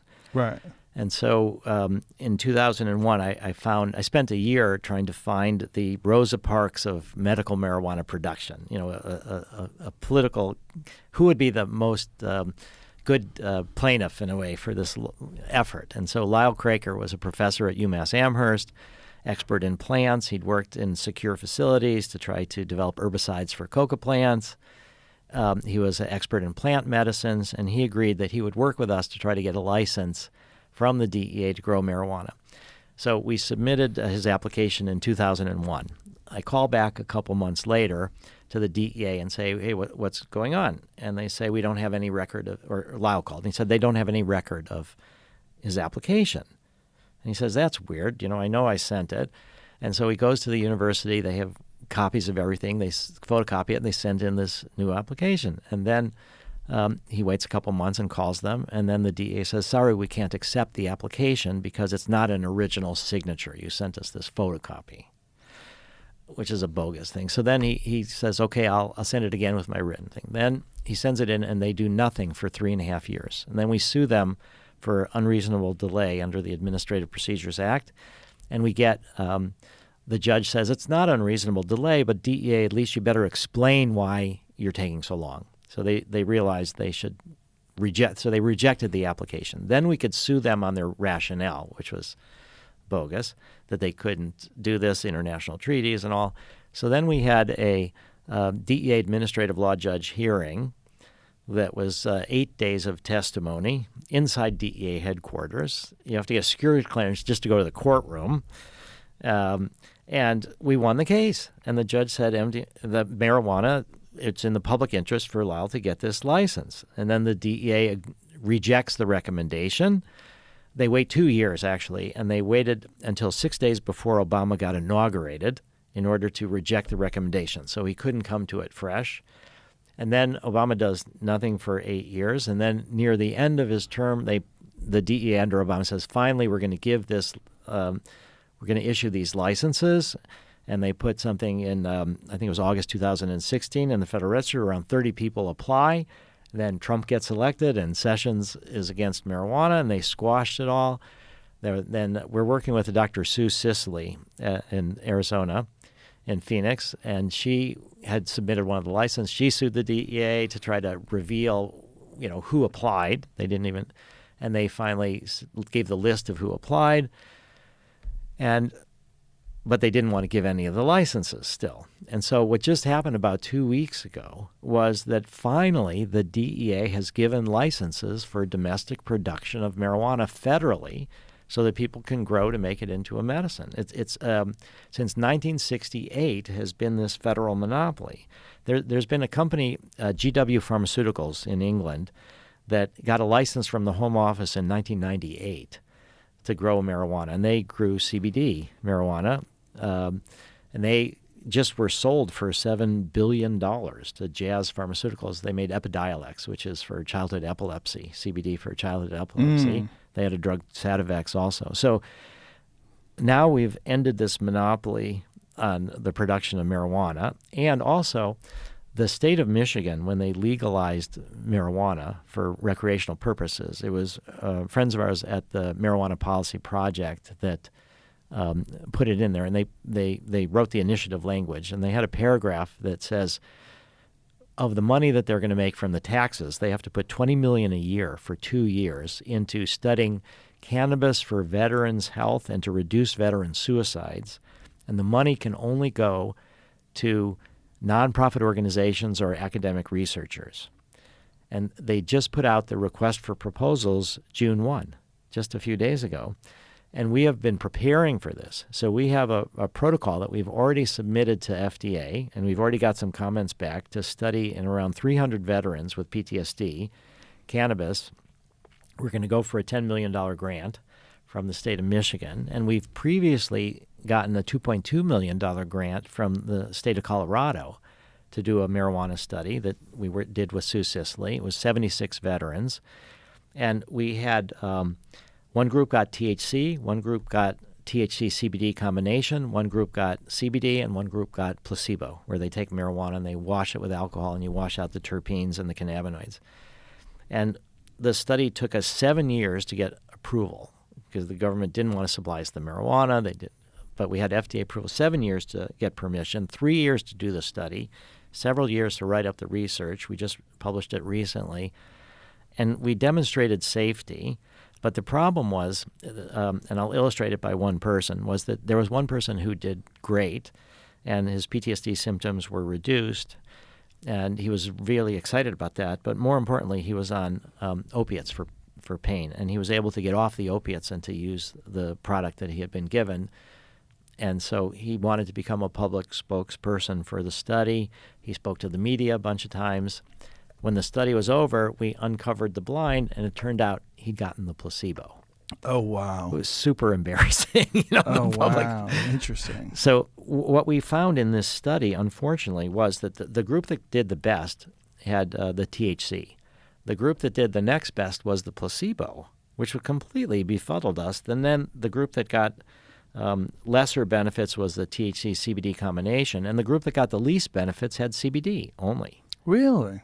Yeah. Wow. And you think of CBD as anti-anxiety and all. Though it's weird that's less than placebo. Less than placebo. That's bizarre. Yeah. So, well, it was crummy marijuana from the government. That's one of our that's part of the explanations. problem. Yeah. that Dry, makes sense. harsh. They only used half of, on average, or about what we gave them per day. Yeah. So now we're going to refuse to use the NIDA marijuana. We're going to import from either Israel, Canada, or Australia. Import marijuana in America? That seems gross. Well, we have to use federally legal marijuana. So Oh, God, that's so Michigan, nuts. Why can't they make an exemption? Use that California weed. California weed is so good. It's the best. A lot of it is great. It's the one thing California does best. Well, it depends if you're from British Columbia. They'll say they got better. Yeah. No, they BC don't. Bud is, We have better scientists here.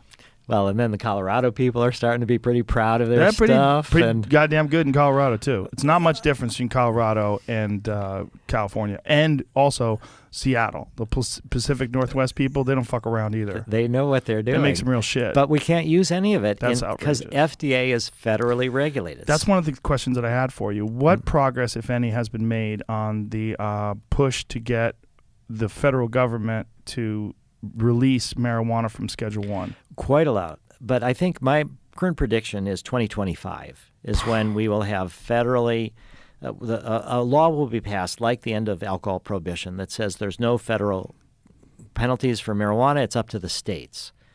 And so I think that will happen in 2025. We need, in presidential years are when these initiatives tend to pass. More young people come out to vote in the presidential elections. And so we need a few more medical marijuana and marijuana legalization states. We'll get maybe potentially more in 2022, more in 2024. And so I think in 2025, there's a good chance that we will have the federal government will move to end prohibition on marijuana. Society has not collapsed in Colorado or Seattle or Oregon or California On the contrary, or Massachusetts. the economy Yeah. is booming in those places where they have legal marijuana because it's enhanced the economy. It's been Especially incredible. in Colorado, the Yeah. real estate has gone through the roof. Particularly for warehouses, Yes, for production yes. facilities. Yeah, and I don't know how long you think it'll be before Texas comes along. I don't know. The thing about Austin is they don't arrest you for it. It's like fairly low on the rung of their concerns. It's about as low as they can get. They don't arrest you for it. It's decriminalized in the city. It's not like you can buy it everywhere, but you can buy this weird stuff called Delta 8. Yeah. You know what that is? Have you experienced it? No, I have not. I've had friends who've experienced it, and they say it's like a cousin of being high. It's like being high's neighbor. It's like weird. They're like, it's not terrible, but it's strange. But Jamie and I were used to Los Angeles marijuana, like real shit. And if you want to bring that here, you're risking federal law. I mean, it's even if it's legal here or at least decriminalized here in the city of Austin, it's not in the state of Texas. What is your prediction for how long it'll take for Texas to come along and either medical marijuana or legalization? Well, Texas is supposed to be all about freedom, so it should have happened a long time ago. The misconceptions are what the part of the problem is.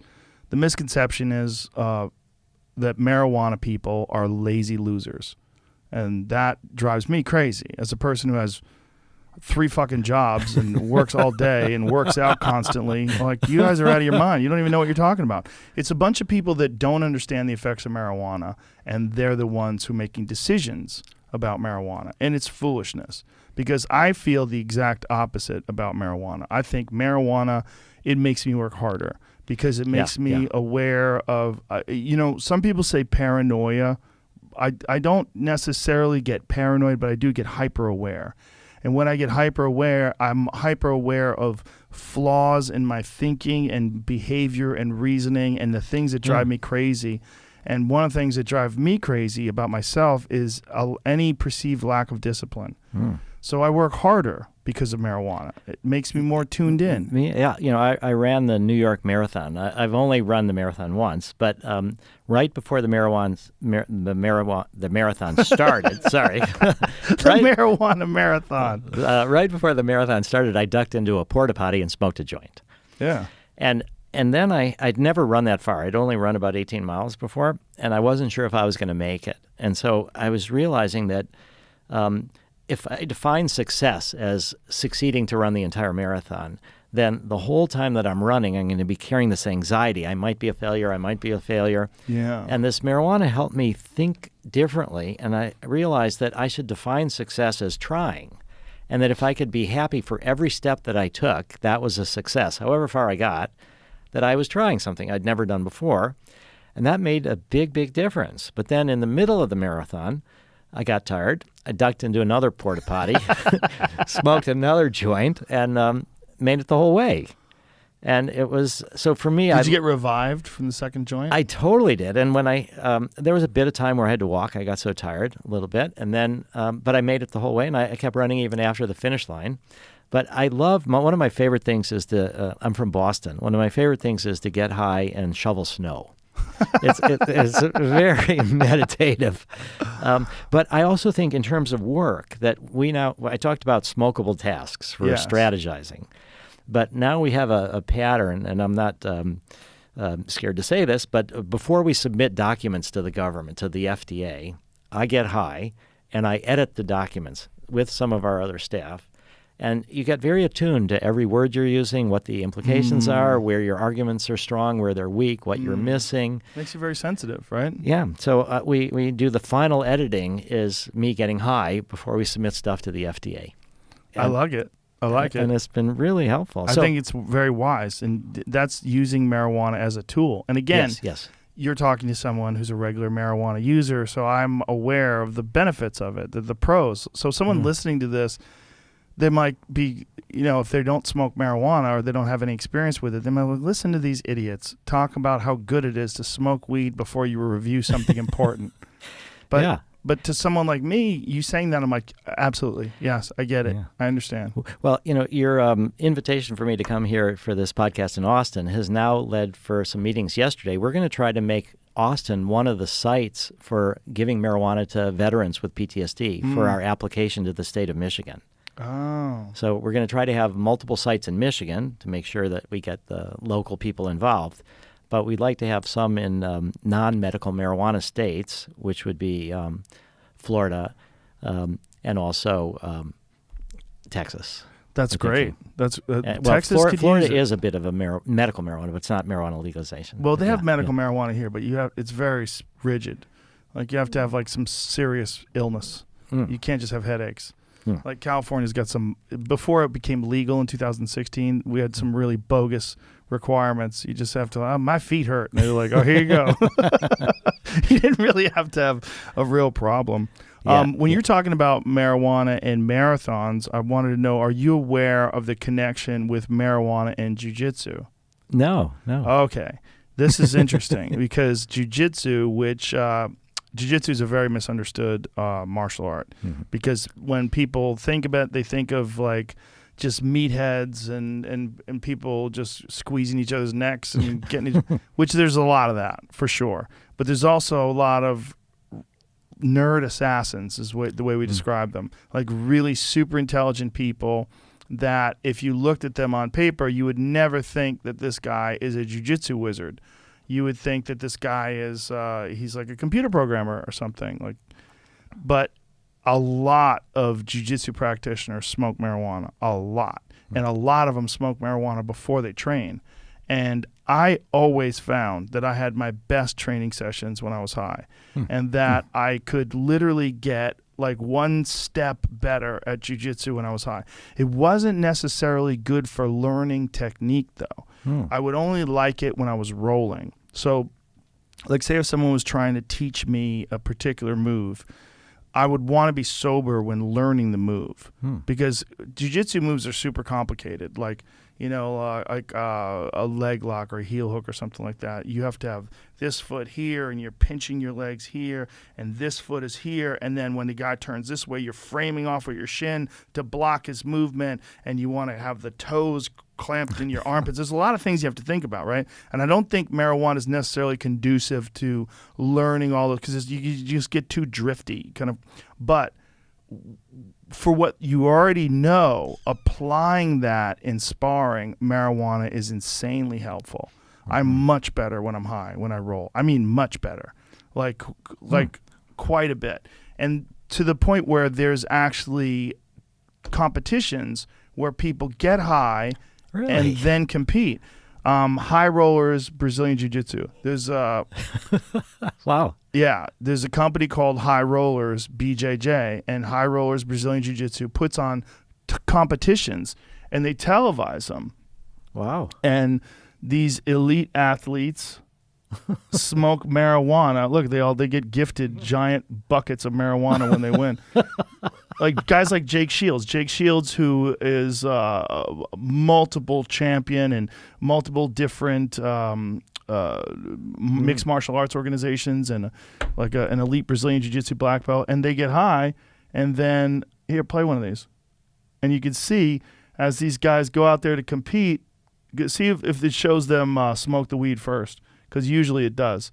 Yeah, see, these guys smoke weed and then go out there and roll, and so they have these highlight reels. So these guys doing jiu-jitsu right here are all high as fuck. And look, see all the smoke in the room? I mean, the room is completely filled with pot smoke. Look at there. Wow. All stoners, and they're all nerd assassins, and they're all doing jiu-jitsu. So what jiu-jitsu is a really complicated game that you're playing with your body, with leverage and positions and technique, and also cardio and muscle strength and all and knowledge. And when you're high on marijuana, it gives you a sort of clarity of perspective in pursuing it that is very unique. And so there's a long history of some of the greatest jiu-jitsu artists who are all potheads. Yeah. So that's why it flies in the face to a person like me when someone says marijuana makes you lazy. I'm like, you don't know what you're talking about. You think you're just lazy.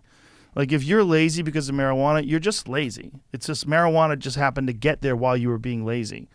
But if you're a super motivated person, I don't believe that marijuana is going to make you lazy.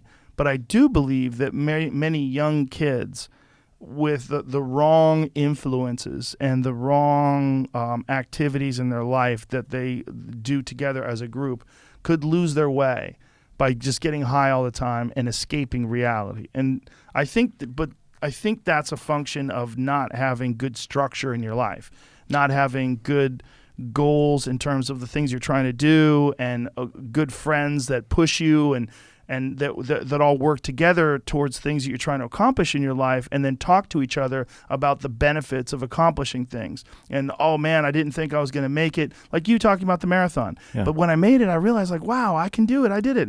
And then you start thinking, wow, I want to do something like that too, where I push myself and I expand my own personal boundaries and enhance my own personal potential for all future endeavors. Because if you can do that in one thing, you can do it in other things. Or you can just be that person that sits around and plays video games and gets nothing done.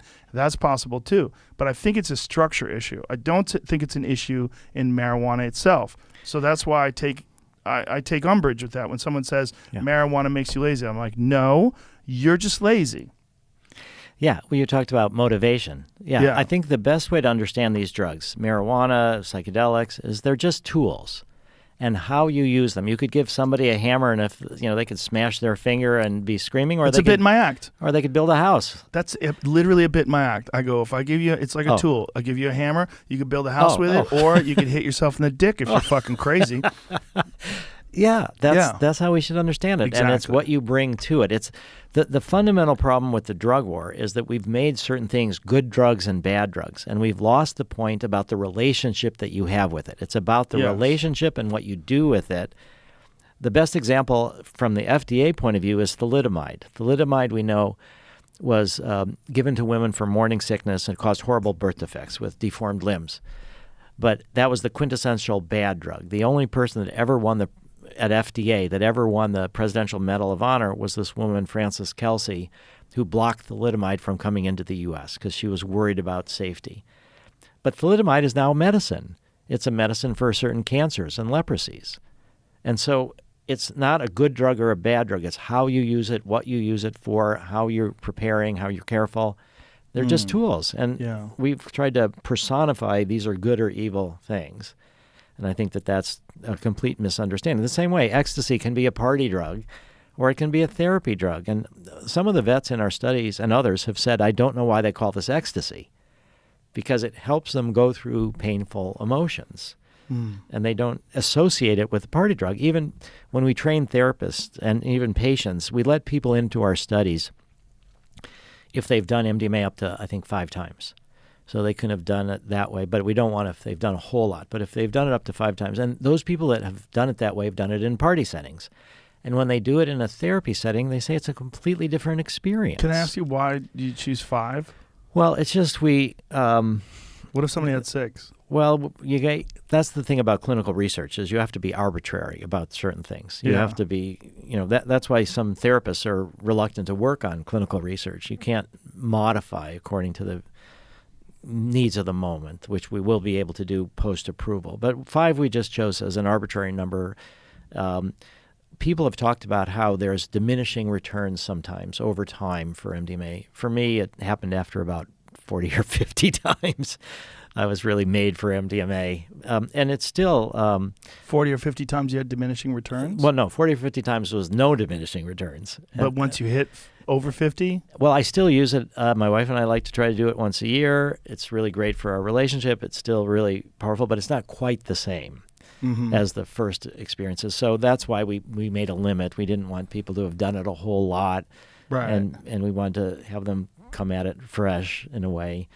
So we just picked 5. We could have picked 6 or 7, but there's this. I think it maybe is even 6. I can't remember exactly. But you have to have inclusion and exclusion criteria, and you have to set it up that way, and so that's what we chose. And it's not like that with marijuana. I mean, you can use marijuana thousands of times, and if you do get a tolerance for it, but if you stop for a day or so or a couple of days, you smoke it again, it's like you're getting high the same way you did before. But there is something about MDMA that's different than psilocybin or LSD, where a lot of people do report that it's not quite as deep and profound as it was the first initial bunch of times. And where that number is varies with different people. Right.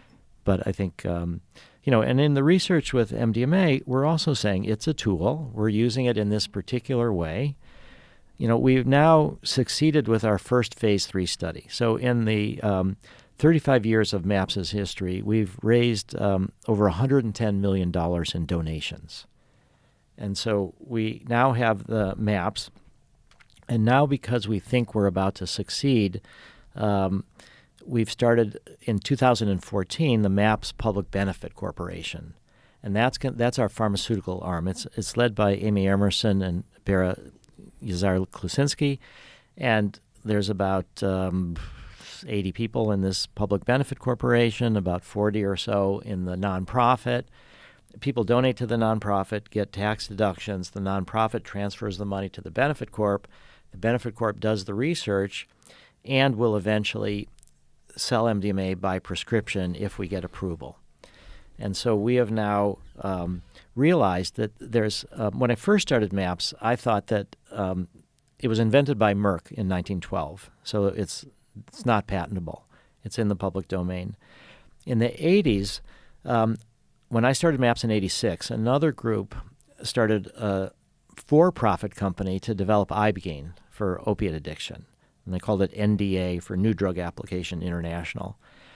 But then I saw a lot of the researchers starting to sue each other for intellectual property about Ibogaine. And it just was so destructive that it sort of killed the field for a long time. Those original patents have now expired. But I hired a patent attorney that did the Ibogaine use patents to develop an anti-patent strategy. So nobody could patent, not us, not anybody could patent a lot of the uses of MDMA. So I thought when we made MDMA into a medicine, it would just become generic. And I thought that was fine. We're doing this as a public service. People should have it. But there's so many different uses of MDMA that it's hard to do all of this with philanthropy. And then I realized, accidentally in a way, I discovered from another patent attorney that in 2013 I learned that there was actually incentives that the FDA had developed for promoting research into drugs that were off patent. And Ronald Reagan in 1984 signed this law that provided these incentives. And what they're called is data exclusivity. And what that means is that if you make a drug that's never been made into a medicine before, and there's no patent protection, no one can use your data to market a generic for 5 years in the U.S., and it's 10 years in Europe. Not only that, but if we succeed in adults, the FDA is requiring us to do studies in adolescents that are traumatized, 12 to 17-year-olds. And we've actually already had to submit a pediatric plan. And you get 6 months additional data exclusivity for working in pediatric populations. And it blocks a generic competitor from applying to be a generic competitor until the 5.5 years is over, and it takes FDA around 6 months or so to evaluate their application. So we'll have 6 years of data exclusivity. It's different from a patent in that another company, if they wanted to, could generate their own data. So we don't block anybody, but it'll take them 5 or 6 years. So then I realized that we could tell a different story to our donors, that if you can help us reach this point of sustainability, that we can sell MDMA for a profit and we can use the profits for more research. But I didn't want it to be like a traditional for-profit pharma company where you maximize profits. There's a modification of capitalism called the benefit corporation. And there's thousands of these benefit corporations now. They are for-profit, but you maximize public benefit, not profit. So if there are minority shareholders, they can't sue the management because they're not maximizing profits. Now we have all these hostile takeovers, things that if shareholders think that the management is not maximizing profits, they can try to change the management. So in a benefit corp, you maximize public benefit. And I think when we talk about health care, the profit motive has really warped things in America in a terrible way, so that we have the highest per capita expenditures on health care than any country in the world, but our outcomes are down like 40 or 50 in the countries when you look at your average outcomes. So we wanted to model not just something new, psychedelic-assisted psychotherapy, but we also wanted to model a new way to market medicines. So we created in December 2014 the MAPS Public Benefit Corporation. And that's our pharmaceutical arm, and that will end up, we hope, by the end of 2023, getting permission to sell. And we will sell not to maximize profits, but to maximize benefits. And so we think that we will reach sustainability in the middle of 2024. Now, our ambitions have been expanding. We have this one successful phase 3 study that we just published in Nature Medicine. And we had, New York Times articles, front page even, about psychedelics. And we're in the middle of the second phase 3 study, but we also want to globalize. And so we're now starting research in Europe. It'll cost us like another 30 million or so to bring research and obtain approval from the European Medicines Agency. It's so much less expensive than in the U.S. because the Europeans will accept all our U.S. data. And so we only have to do one phase 3 study in Europe. And we're working to try to start MDMA research in South Africa, in Rwanda, where they had the horrible genocides, in Somaliland, Armenia, and Bosnia. People all over the world, Palestine, people have contacted us where there's lots and lots of trauma, not necessarily lots and lots of money, but we want to globalize. So that'll be. Now, we've also hired the Boston Consultant Group, which is helps businesses figure out their strategy. BCG is what they're called. And we've hired them to help us plot our commercialization strategy. So, my PhD at the Kennedy School of Government at Harvard was on the regulation of the medical use of psychedelics and marijuana. So I have expertise in that. And we've hired a lot of people from pharma who know drug development. And that's how we've built the Benefit Corp. But we don't have expertise in commercialization.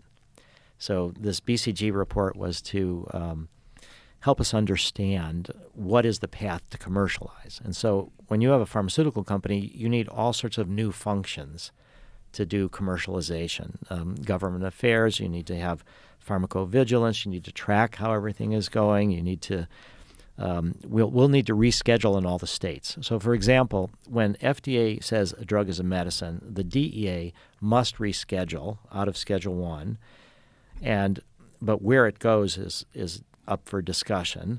But then the states have to reschedule, and different states have different procedures for that. So in California, you actually need a whole new law to pass the legislature and signed into law by the governor to make a Schedule 1 drug into a medicine. And there's a bill now going through the legislature, just passed the state Senate in California, that would decriminalize psychedelics, and it's got a provision to automatically reschedule once the FDA and DEA say a drug is a medicine. And Amber and Marcus Capone from VETS were very helpful in talking to various senators, state senators in California, to get them to change their minds and support this law, because they told stories of how psychedelics have been helpful to them. In Texas here, it's an automatic rescheduling unless the Commissioner of Public Health objects. And so with Rick Perry and the efforts that have been here in Texas, there was just a law passed that would support psilocybin research, and it also directs the Commissioner of Public Health to do a study of the literature on MDMA to acquaint them what's going on, so that if we make MDMA into a medicine, we think Texas will reschedule automatically, and we think that the Commissioner of Public Health will not object to that, although we don't know. But we're already trying to educate them. So in any case, we need to do this in all 50 states. There needs to be a lot of government affairs relations. And so the BCG report has estimated that it could be somewhere in the neighborhood of $80 million to do the commercialization. And they say we need to prepare starting for that now. And because we have one successful phase 3 study, there's a good chance we're actually going to succeed. So where we're at is a very challenging situation. There's now hundreds and hundreds of for-profit psychedelic companies. When I started MAPS in 86, now, again, 35 years ago, I'd say for the first 31, 32 years, I could never even imagine that there would be for-profit psychedelic companies, that there would only be, nonprofit donations. But we've cleared out the regulatory obstacles. We've helped change public opinion. We've demonstrated through the FDA that it works. And now there's several for-profit companies with psychedelics that have market caps over $1 billion. So basically, MAPS is further along than any of them. We're the only group in phase 3. We have one successful phase 3 study. So in a sense, we've taken around $110 million and 35 years of work. And if MAPS were a public company, we'd be worth well over $1 billion, because we have this potential to market MDMA. And what I told to the New York Times is that this BCG report suggests that during this period of data exclusivity, depending on where we set the price, depending on how many therapists we've trained, Shannon Carlin is leading our therapy training program. We're right now, at this very moment, we have 300 therapists in our training program. We've got another one starting in September. We hope to have more 500 therapists. We've already trained about 1,000 therapists. We want to get tens and tens of thousands of therapists for all these thousands of psychedelic clinics. But the estimate is somewhere in the neighborhood of $750 million or more in profits during this period of data exclusivity just from the U.S.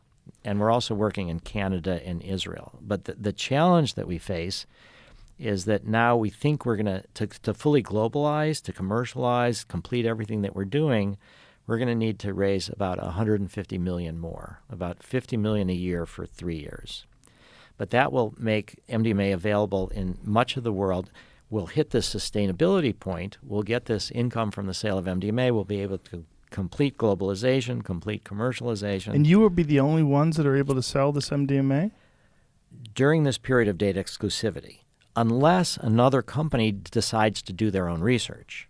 Right. So the answer is probably yes, because it will take people at least 5 or 6 years to do that. Can you meet demand, though? Well, here's where it gets a little bit more complicated, because the demand, the way we say this, it's not the drug, it's the therapy that the drug makes more effective. Right. And so we will not be able to meet the demand. There's about 8 or 9 million PTSD patients just in the United States, 350 million throughout the world or more, and just so many other people traumatized. So it's going to, and the way we are negotiating with FDA and DEA is that the only way that this becomes a medicine is that the only people that can prescribe it have been through a training program, so they understand the safety of MDMA, and the only therapists that can actually work with the patients have been through our training program. So there's 2 ways that we need to work on to meet the demand. The first is to train as many therapists as we can. The second is to start exploring group therapy. And when you train these therapists, do they have to have experiences themselves with MDMA? We don't want to ever require that people try MDMA, but we think that they would be better therapists if they do. So we have, about 10 years ago, we negotiated with FDA and we got approval for a protocol where it's personality changes, various things with MDMA, and it's limited to therapists in our training program. So the only way we can give legally therapists MDMA is in the context of a protocol because it's a Schedule I drug. So we've given around over 90 people. I've mentioned the police officer. We gave him MDMA in this protocol. Now, 2 years ago, we wanted to get another protocol approved that would make it less expensive to give MDMA to therapists. So the first protocol is 4 days long, and people either get MDMA or placebo, and then a day of integration, and then the crossover, whatever they didn't get the first day, and then a fourth day of integration. And that was good when we're training people to work for research, where half of their people will get placebo, will get therapy without MDMA, compared to therapy with MDMA. But now we wanted to do 2 days where everybody gets MDMA and just a day of integration afterwards. And so about 2 years ago, we applied to the FDA, and they put the protocol on clinical hold, which means that we couldn't do it. They said the risks were too great to have healthy people get MDMA. What risks? Do they cite those risks? They didn't really. There was one person that had suicidal ideation, meaning that she Pre-existing? Yes, she had attempted self-harm before. And it was resolved successfully during the MDMA session, and she told it was beneficial to her. Mm-hmm. But what's happened now is this bureaucratic self-protectionism. The FDA realizes that now it might work, and it might become a medicine. And if something goes wrong, they're going to be blamed for it. And it's the same group at the FDA, not the same structure, but the same organization that 25 years ago, under a different group name, but the group that regulated psychedelics back then also regulated OxyContin. And so they're the ones that approved OxyContin for long-term use. And that's been a big scandal. It's helped produce the opiate epidemic. And so all of their documents have been released to the public. And so the FDA, even though it's different people now, they're a little bit worried about what happens if they let psychedelics out and something goes wrong. So they've become more conservative in certain ways. And so they said, no, we're not going to give you permission to give MDMA to therapists. And of our 2-person therapy team, which is male, female, usually, 2-person team, the lead person needs to be licensed to do therapy, and the second person doesn't need to be a licensed person. It can be a student to get a license or someone with 1,000 hours of behavioral health experience. But in this new protocol, the FDA said the lead person needs to be an MD or a PhD. And they said every clinic needs to have a doctor on site. This protocol, you need a doctor on site. Right now we have approval in phase 3. The lead person is just a licensed therapist, not MD, PhD, and the doctor does the screening and is on call but is not on site. So these are like poison pills for rolling it out to meet the demand because it would increase the costs of the therapy tremendously to have a doctor on site.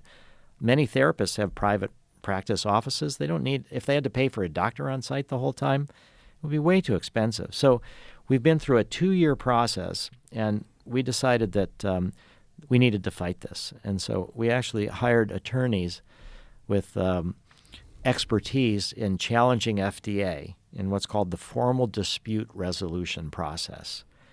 And that's where you appeal to higher levels of the FDA. So the Division of Psychiatry Products is regulated by the Office of Neuroscience. And so we've spent over $250,000 on lawyers' fees.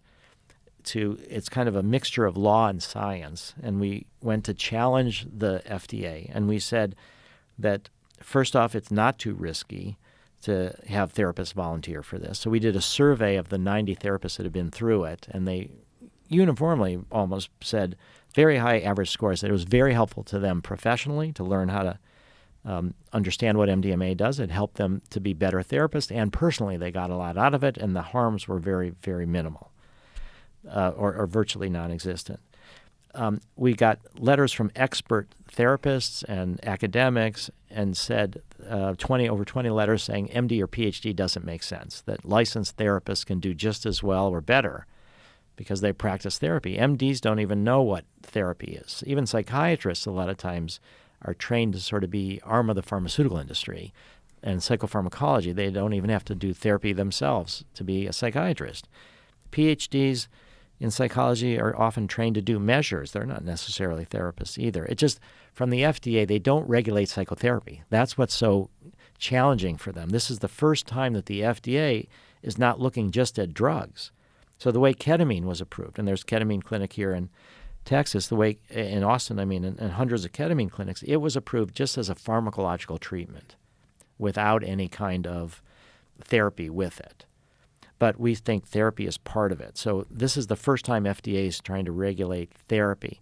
And we also said that we don't need a doctor on site, that the safety issues are, you're making them up. We looked at all the phase 3 sites where some of them we have doctor on site, some not. Some we have MD, PhD as the lead therapist, some not. And there were no differences really in efficacy or safety. So the good news is that just 2 weeks ago or 3 weeks ago, we won this formal dispute resolution. All right. Yeah, it was great. So the FDA, now we have permission for this study to give MDMA to therapists again. It'll be less expensive.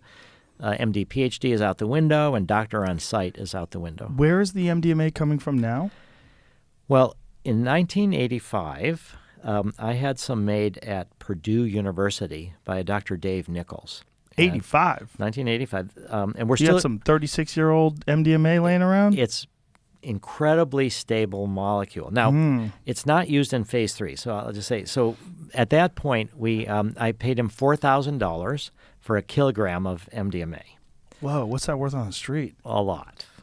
And I will say that I have never done this MDMA. It's the Of course. It's the purest in the world. What? It was incredible. It was done in a university lab. Why haven't you done it then? Because it's the legal and the illegal are separate. Oh. So, yes, Sure. I can't. No, totally true. Wink.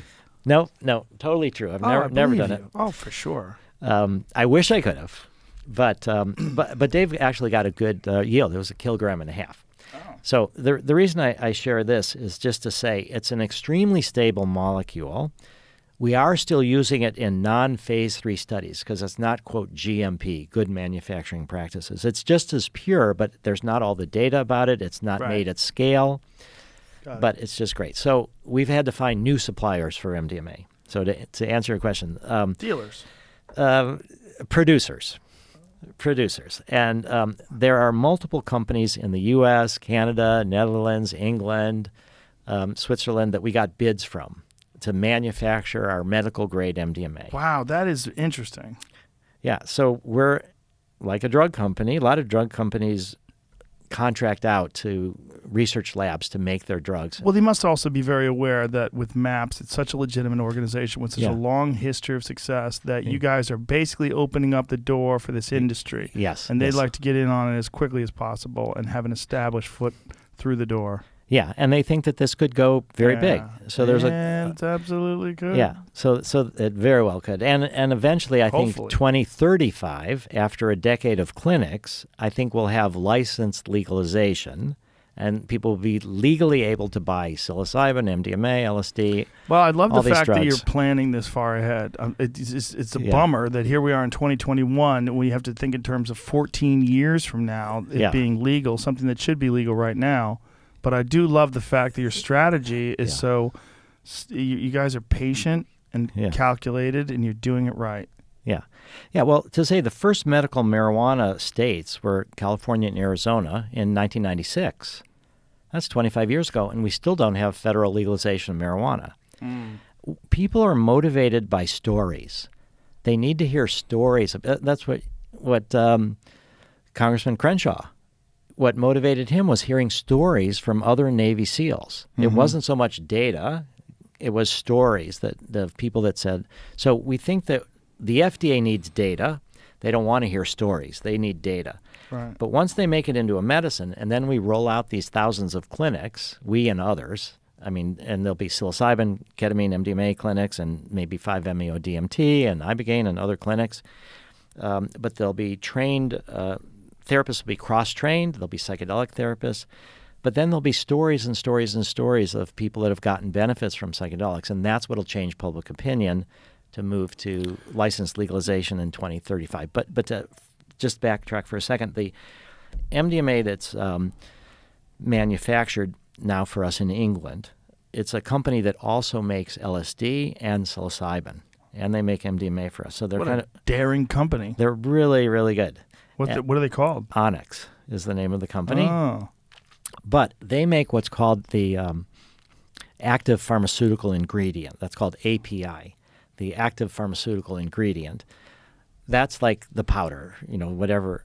But that's not the dosage form. So then there's another company that we have to send it to in order to put it into capsules. And you would think that that should be pretty damn easy to just stick this stuff into capsules. But they have to do it at large scale, automated. They mix it with mannitol, other different things to make it all weigh the same, all the capsules. Because for research, too, we have to have all the capsules weigh the same, even though they have different amounts of MDMA in them, so supposedly for double-blind purposes. But we have a second company now that is making it into capsules. And it's cost us so far almost $6 million just to get our new supply. Whereas I got 1.5 kilograms actually from Dave Nichols in '85 for $4,000. Now we've got about 14 kilograms. But it's done in a way where it's done at scale. It can you pressure test everything, what can go wrong, what are the impurities. You have to get really very clear understanding. And then you have to get blend uniformity to put it into the capsules. That's also really expensive. So now what we're doing is scaling up to make it, and we hope that we'll have enough MDMA. The question is, will we have enough therapists? What's an effective dose? Well, we did a study in veterans, firefighters, and police officers, and we tested 30 milligrams, 75 milligrams, and 125 milligrams.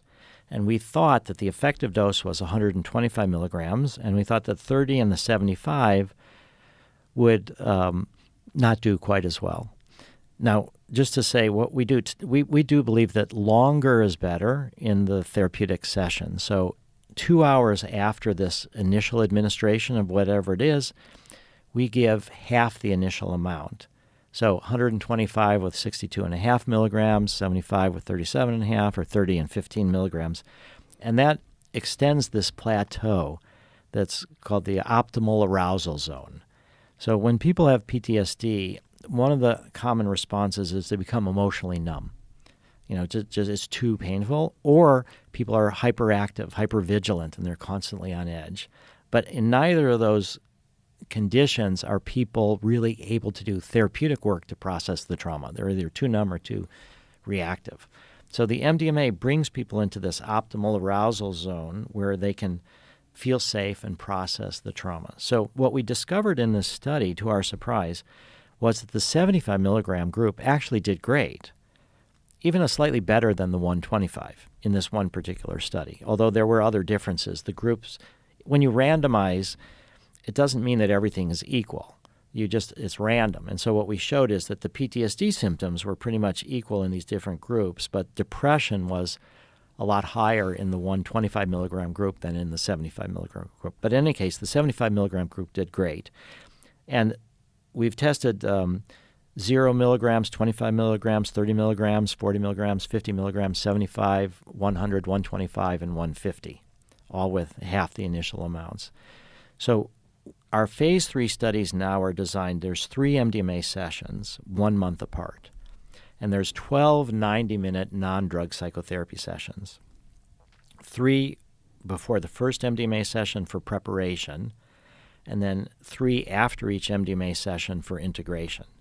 So the first one in phase 3 is now going to be 80 milligrams, followed by 40 milligrams. And then the second session, it could stay 80 or 40, but generally almost everybody will go up to 120 and then get 60. And then the third MDMA session also is negotiable, but it's almost always, again, 120 over 60. The reason it's not 75 and 125 is it's so expensive, millions, to make a new dosage form, that we felt that we needed to save money, so we make only 40 milligram capsules or 60 milligram capsules. And so 60, you take 2 of them, you get 120, and then you've got the 60 for the half. 40 milligrams will give you 80, and half of that is 40, or the 340s can give you the 120. And so we only have 2 different sizes, 40 milligrams and 60 milligrams. But we found that the 80 milligrams can be quite effective, and it's a good way to start for a lot of people. Where it's not overwhelming. Yeah, it's not overwhelming. And then the next day is not overwhelming as well, right? Yeah. Well, does it have an equal impact in terms of how much time you need to recover? So it's like 30. Do you have to recover less than you would with 120? Yeah. It doesn't take near as much out of you. But still, we have the second day with no obligations, and people are resting, and then we have the integrative psychotherapy the very next day. So what we have modified our program based on what we found to be a lower effective dose than we thought.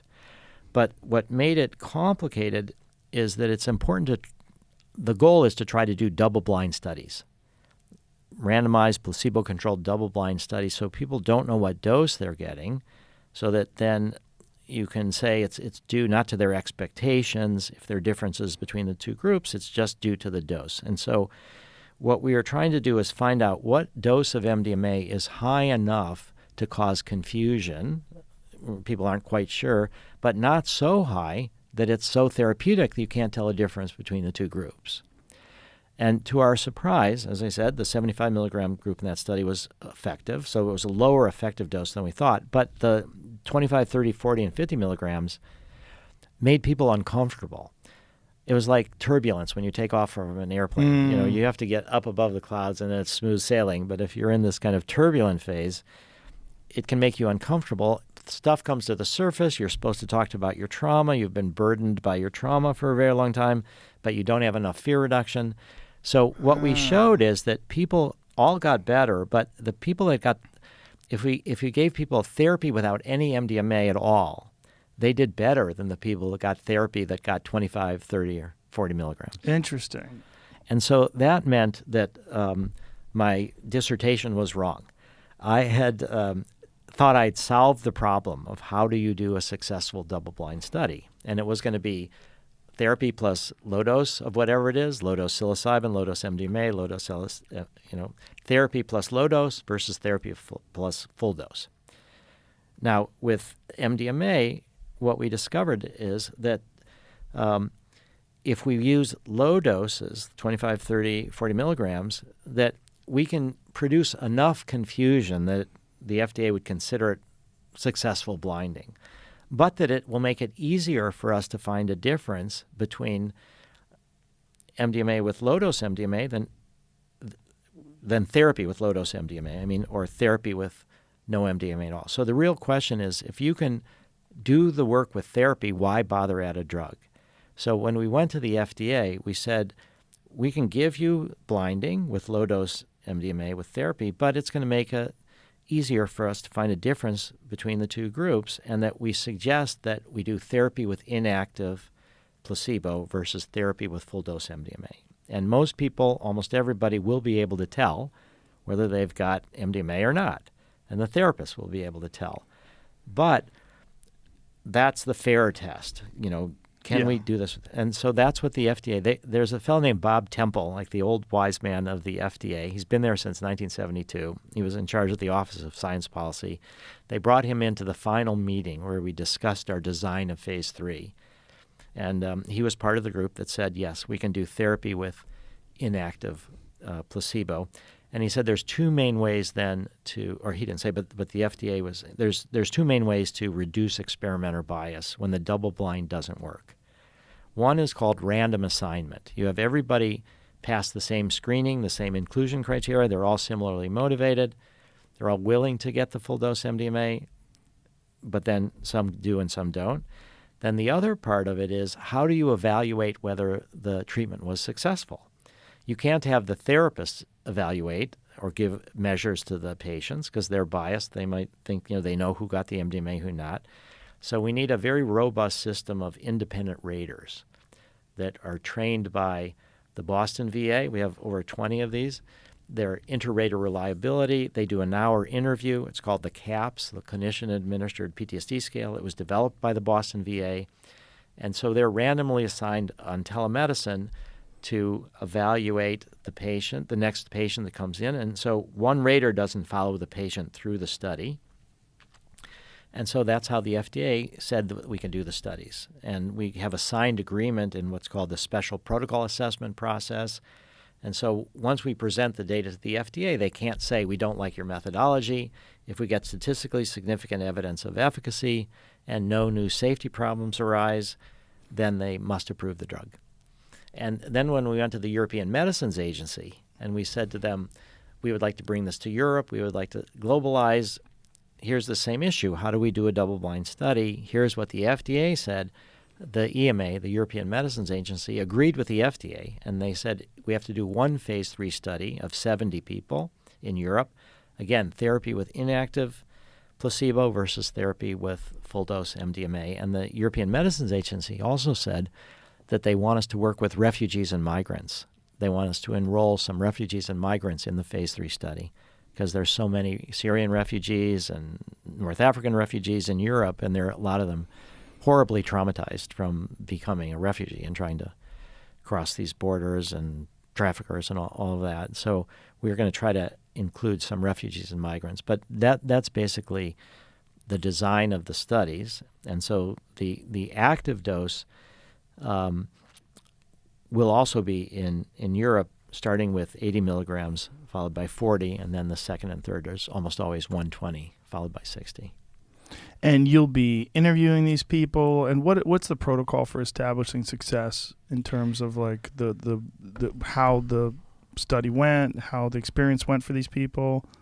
Yeah, there. Luckily for us, there is a gold standard measure of PTSD symptoms, and it is this measure developed by the Boston VA called the CAPS, Clinician-Administered PTSD Scale, and this is number 5. This is the 5th version of it, so CAPS 5. And so that's administered to people at baseline, and then we administer it throughout the study, and then 2 months after the last experimental session. So to give you a sense of how our Phase 3 study went, the one that we just got published in Nature Medicine, and why we think we have a real good chance of succeeding, is that now we work with severe chronic PTSD patients, and we felt that we have to work with the hardest patients. And what that means is that if they have attempted suicide in the past, we will still include them. They can't be actively suicidal, but they can have tried to kill themselves in the past. And many PTSD studies think that that group is too dangerous to use, that they exclude people who have tried to kill themselves before, but we think we have to include them. So what we showed at the 2-month follow-up was that those people that got therapy without MDMA, 32% no longer had PTSD, which is pretty amazing. People had PTSD on average of 14 years. We had 1/3 of people had PTSD over 20 years. Can I stop you for a second? Yeah. So 32% of people that just had therapy with no MDMA. Now, obviously, there's different therapists with Yes. different skill levels and different levels Yeah. of intuition and the ability to navigate emotional problems. Was that taken into consideration? Like, we were looking at the 30%. What was the ones that were effective? What traits did they have in common? And what about those therapy sessions? And what about the people that were initially suffering from PTSD? What did they have in common? Well, you're asking one of the most important questions, and we don't know the answer. You know, we are not sure how to predict ahead of time who's going to respond and who's not going to respond. Well, also, because of you're dealing with different therapists, you're also dealing with different personalities and different bedside manners, different people that have a different skill level in terms of emotional skill or rather emotional intelligence, being able to navigate conversations with people. That's true, although we train all the therapists. Right, but they're individual human beings. You could train people all day long. If you train 7 people Yes. how to be a computer coder, Yeah. you know, there's going to be varying skill Yeah. levels. Well, one of the things that the FDA required us to do was to look if there were site-to-site variations in the results. Site to site in terms of geographic locations? Well, yeah. So we have 15 sites for phase 3. Right, but do you do them, what I'm saying by geographic, like some places will have good weather. Some places have terrible weather. Well, this is more just about the therapists. You know, Okay. So are the therapists at these different sites? Got it. Okay, so we had 2 sites in Israel, 2 in Canada, and 11 throughout the United States. That's a big difference geographically, right? Yeah, geographically, but, you know, and different languages. But the CAPS-5 is translated into multiple languages. So it's the same measure all over the world that we use. The same we train raters in the different countries that... But it's subjective, right? You're just subjectively trying to analyze how people feel. Well, you could say it's subjective. It's an hour-long interview of the patients reporting how they're feeling. Right. Yeah. So in that But sense... it has to be subjective, right? Well, we don't know biological markers either. That's the Right. other part. I mean, we have done some fMRI tests before and after and showed reduction of activity in the amygdala, Interesting. so that people are having brain changes. This is through therapy, Through- just therapy. Or therapy with MDMA. Okay. Yeah. So what we found, though, when we analyzed the data was that there were no site-to-site differences that were statistically significant. So what that means is that there are these individual variations in the different skills of the therapists, but that we think that the effectiveness of the MDMA is, in a way, equalizes, like a great equalizer. Right, because it's so potent. And our method is to empower people to heal themselves. So it's not like we're thinking, okay, great therapist, you're doing this healing work. So of the 8-hour session, roughly half the time, in no specific order, people's eyes are closed. They're listening to music through headphones. They're having this own internal experience that's very poetic, metaphorical. MDMA is not visual like LSD or psilocybin, but it promotes this imagination. It's like inner storytelling, very metaphorical. I mean, one of the veterans was like the warrior part of himself that he came back from Iraq with that he couldn't trust. He locked up in a cage inside him. Oh. And this warrior would reach out of the cage and this gorilla would reach out of the cage, stab him in the side. And then he realized that there's a book, Acid Test, LSD, Ecstasy, and the Power to Heal, about this particular veteran, and it's about our work. So Acid Test, LSD, Ecstasy, and the Power to Heal. It's about Michael Mithofer, our lead psychiatrist, my story, and the vets, and Nick Blackston, and how we all interacted in our lives. But it's this sort of, people tell themselves stories. And it was how Nick realized that this gorilla part that he had locked up because he couldn't trust because of what he had done in Iraq, he would explode in rage, and sometimes with his wife, that he was only making it worse by keeping this gorilla in a cage. And so in his imagination, while his eyes are closed, and he unlocks the cage. He pulls the knife out of his side, he unlocks the cage, and these evil red eyes of this gorilla melt, and they hug each other, and and he never. This was his first MDMA session. Sounds like some weird anime. It Doesn't does it? like that, yeah. And it was 75 milligrams, and he never had rage after that first session. Never? Not not in that same way. His emotions were more under control in that raging kind of way. It's just an extraordinarily beneficial session for him. Extremely, yeah. And so, of the 8 hours, roughly half the time people are having their own experiences, and then the other times they come out and they share with the therapists what's been happening, and there's some dialogue there, and then they go back inner and outer, and we have no script. It's not we call it inner-directed therapy, and there's this inner wisdom for what emerges. And so a lot of times people will talk about traumas that they've not talked about to anybody before, even that they've not really fully acknowledged themselves, that didn't come up in the prior discussions, because they're feeling safe. That's Right. the same kind of reduction of anxiety and Yeah. reduction of fear, self-acceptance, more complex things come up. So we do think that the MDMA is very therapeutic, potentially in the right supportive setting. The therapists make a big difference, but that we do feel that through the data analysis that there were no site-to-site variations, meaning that the results were more or less equivalent across all these, about almost 80 therapists in these 15 different sites. So that gives us confidence that we can scale it, that we can find tens of thousands of therapists. Now, some therapists could be really bad and they could make it worse. We'll try to identify them during the training. So what we do is we have right now this 100 hours of training, virtual. Then we have an opportunity for some of the people to volunteer to receive MDMA as a patient themselves, to understand from the inside out what it does. And then we supervise the therapists as they work with their first patient. And we have our treatment manual, which is also up on the MAPS website if anybody wants to know our therapeutic approach. And then we have operationalized it in what's called adherence criteria. Like, are the therapists supporting people's inner experience? Are they intervening too much? Are they, talking too much? Are they letting the patients have their own experience? Are they creating a safe, supportive environment? Are they answering their questions about safety? Are they, encouraging them to express rather than suppress whatever's happening? Again, this difference between a bad and a difficult trip. Yeah. So we have a team of adherence raters that evaluate the videotapes and give feedback back to the therapists. Are they adhering to our method? So we do try to kind of have a standardized approach that leaves room for individual variability. Therapists can say different things. They can do different kind of things. But generally, we have this method called this inner-directed therapy in our treatment manual. And it seems like we will be able to scale this, and that the MDMA really helps people to process. And when we give them the time in this safe space for them to work through their own issues, like the MDMA experience that you described, you came to a lot of things on your own. Mm-hmm. You were able to do that, but it wasn't that the people with you produced those insights. You figured it out yourself. Right.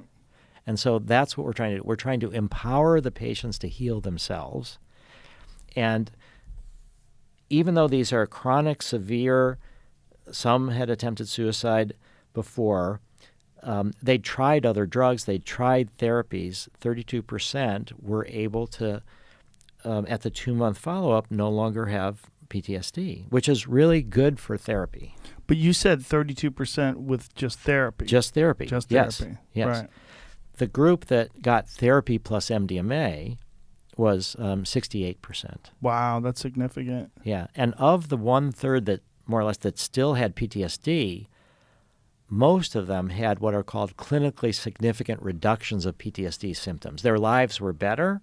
They had fewer symptoms, although they still had PTSD. But if we could have given them a 4th session, You think you could have nipped it in the bud? for many of Yeah. them. Now, because this is labor intensive and it's very expensive, the big issue for scaling for us is going to be not only the number of therapists that we train, but is it covered by insurance? Right. And so for the insurance companies, what they want to see is it durable? Is it lasting? So in our phase 2 studies, and in also this phase 3 study, we're going to check again at 12 months.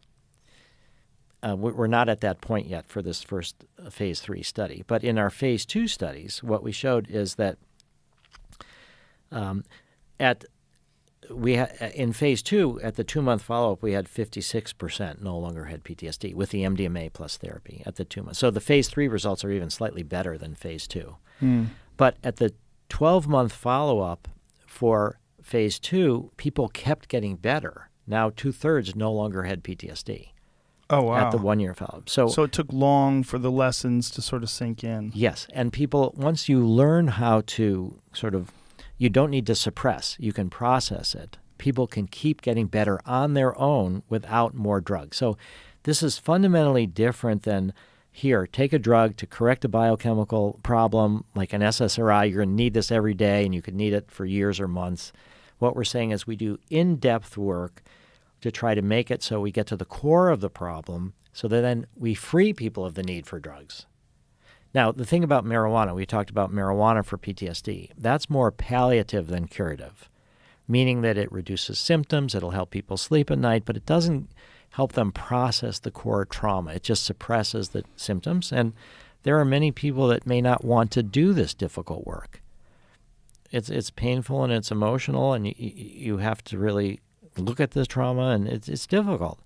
So we think that there's quite a number of group of people that would rather just use the marijuana for PTSD if we can show if it's effective. Let's go back to the prison thing, because Yeah. I think that's a place where I think there's a lot of room for beneficial therapy.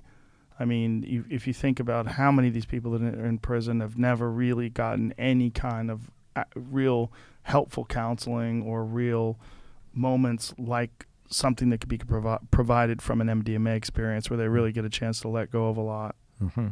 I think so. I think that has there been a thought about how to implement this? Oh yeah. Well, it's a little bit difficult to get permission to do research, or it's very difficult to get permission to do research inside prisons, because the question is informed consent. Yeah. Are people in some way pressured to do this? But we've got therapists that have worked at San Quentin, that have worked at Folsom Prison, others that there are wardens that are now interested in this.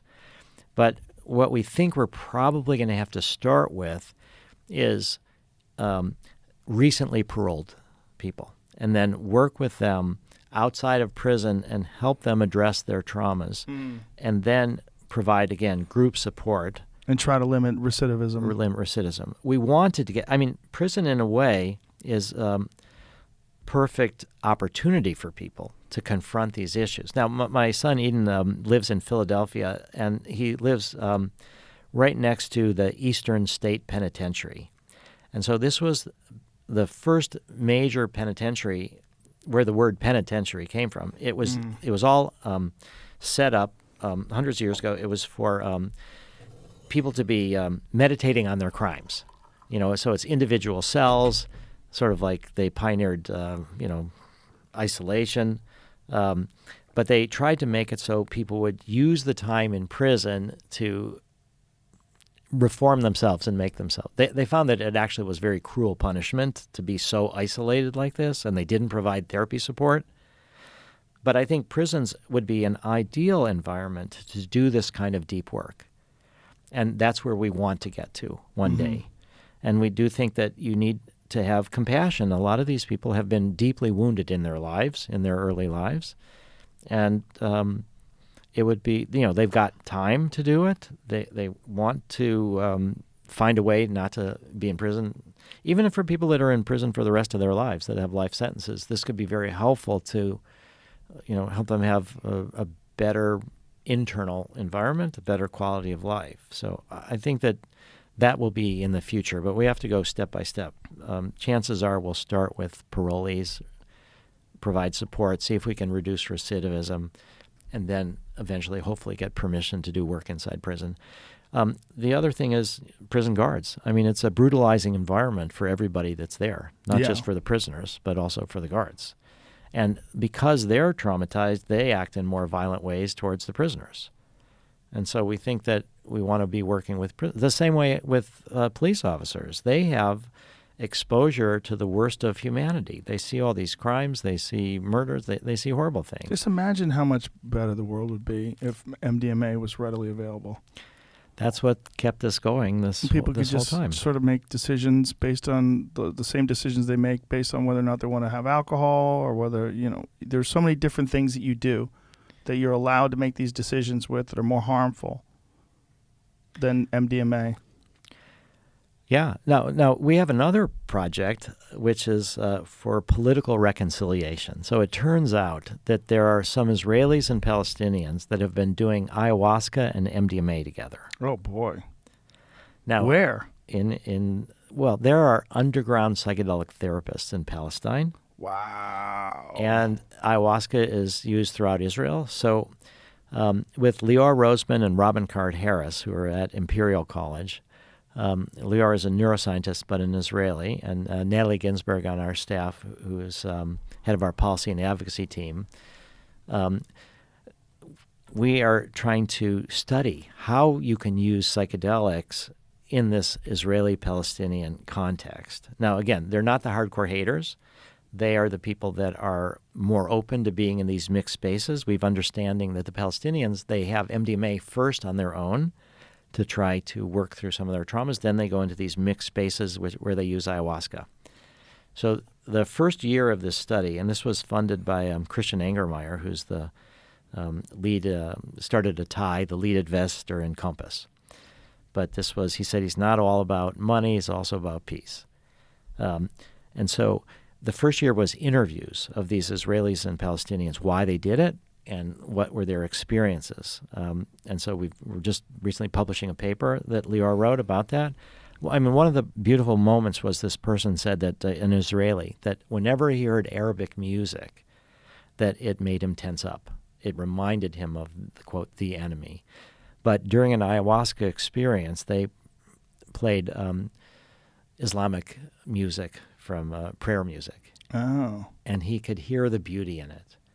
And he said in this state of mind, in this ayahuasca state of mind, that there's no Israelis, there's no Palestinians, there's just human, and I could see the beauty of this Arabic music. Mm. And so what we like to joke, but it's not so much of a joke, is that we're going to work on the easy case of Israelis and Palestinians, and then if it works, we're going to come to America to work with Republicans and Democrats. That's hilarious. But we need so the psychedelics have so many different potential uses, and so when you have these traumatized that's why in Rwanda, we've been approached by people who want to bring MDMA to Rwanda, where the Hutus and the Tutsis did massive genocide against. Sorry. That's a hilarious ringer. Sorry for that. I'll turn that off. Oops. It's hilariously at the 3-minute mark, or the 3-hour mark, too. Like right about to wrap this up. It's like a timer went off. That's funny. So we do have this idealistic hope in a way that psychedelics can help people to see through their traumas, to see people that they're scared of as humans, the same way you're talking about with criminals. Yeah. People demonize the criminals. If there's some way that we can see them as humans, as have been wounded, if we can have compassion for them, if we can have compassion for people that have different political views. Well, it's remarkable that there actually are compounds that promote empathy, and that these are illegal. Well, did you hear about the octopus study? No. Okay, so there's a neuroscientist, Gul Doblin, at Johns Hopkins. So the Oscars gave this best documentary to the My Octopus Teacher, which is an incredible movie. But it's about a guy who has a relationship with this octopus. But octopuses are solitary creatures, and they stay away from other octopuses unless it's mating season, which is very rare, and they live alone. But around 560 million years or more ago, humans and octopuses diverged. But octopuses still process serotonin. Their brains still process serotonin. And so Gould was interested to know, what does MDMA do to an octopus? So there's, neuroscientists do a lot of animal studies. So they have a experimental procedure where there's an octopus in a container, and there's two doors. One goes to an inanimate object that's kind of put in a bird cage kind of thing so it can't move. The other door leads to another octopus that's also in this bird cage that it can't move. And so the octopus that's put in this chamber can go either way. And no matter how you switch the genders, the octopus will spend way more time with the inanimate object. It will stay away from the other octopus, but when it's with the other octopus, it's around the perimeter. It doesn't really engage with the other octopus. So it took a while for Gould to figure this out, but how much MDMA? We sent them the MDMA. It's a goal. But she puts the MDMA in the water, soaks the octopus in this water, and the octopus absorbs the MDMA. And then you put the octopus back in this chamber, and now they spend way more time with the other octopus. And when they're there, they're touching the tentacles and they're engaging with this other octopus. Oh, wow. So what she felt it does is, we know that kids, when you're young, you can learn languages easier. You also learn more social skills.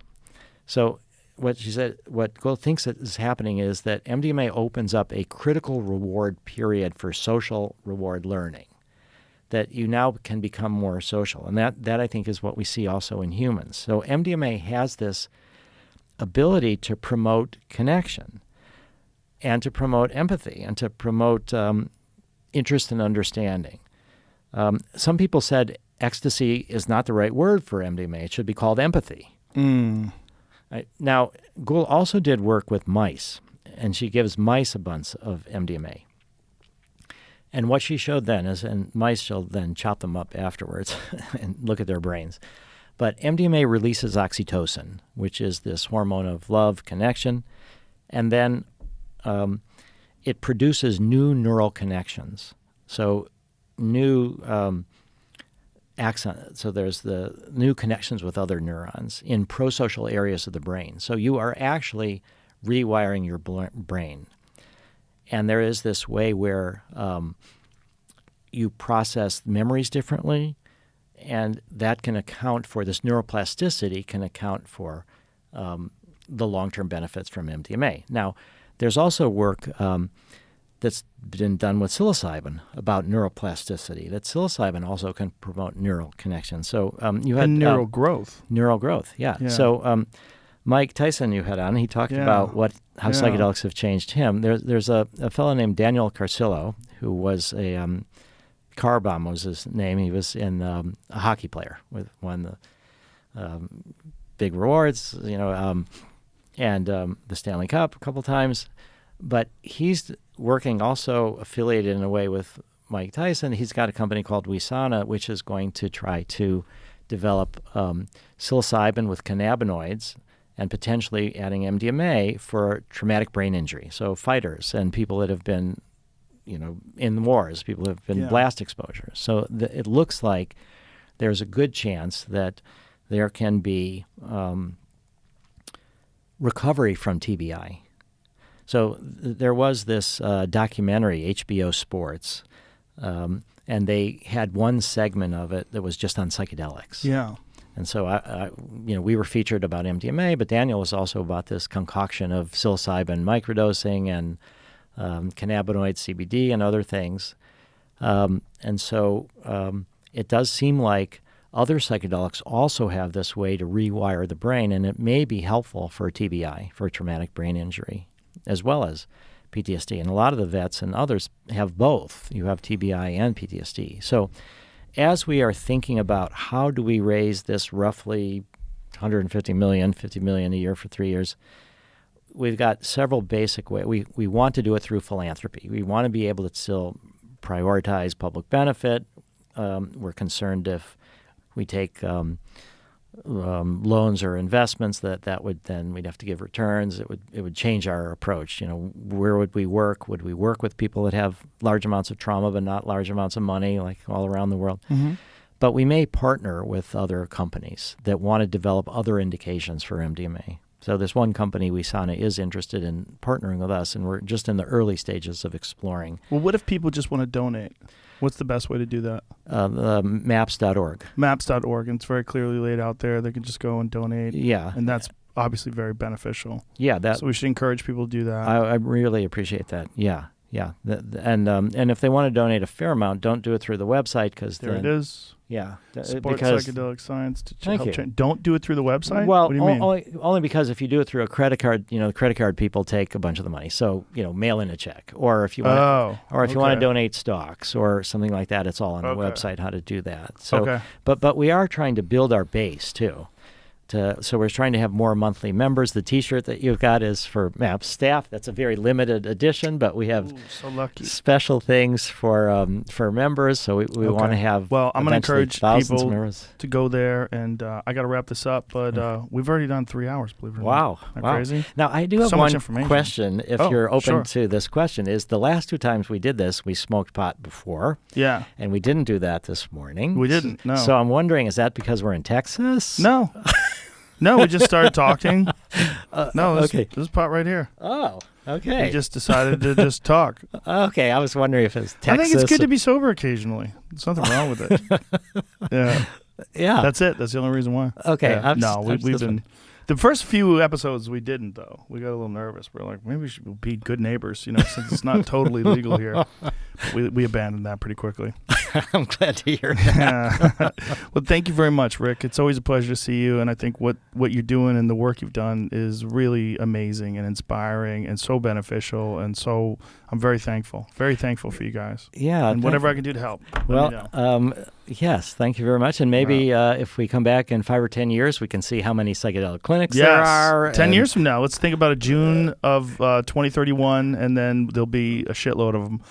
And maybe the world will be a better place. I hope so, and that's our plan. Yes, and you're doing an amazing job with it. Thank you. Thank you very much. Okay. Bye, everybody.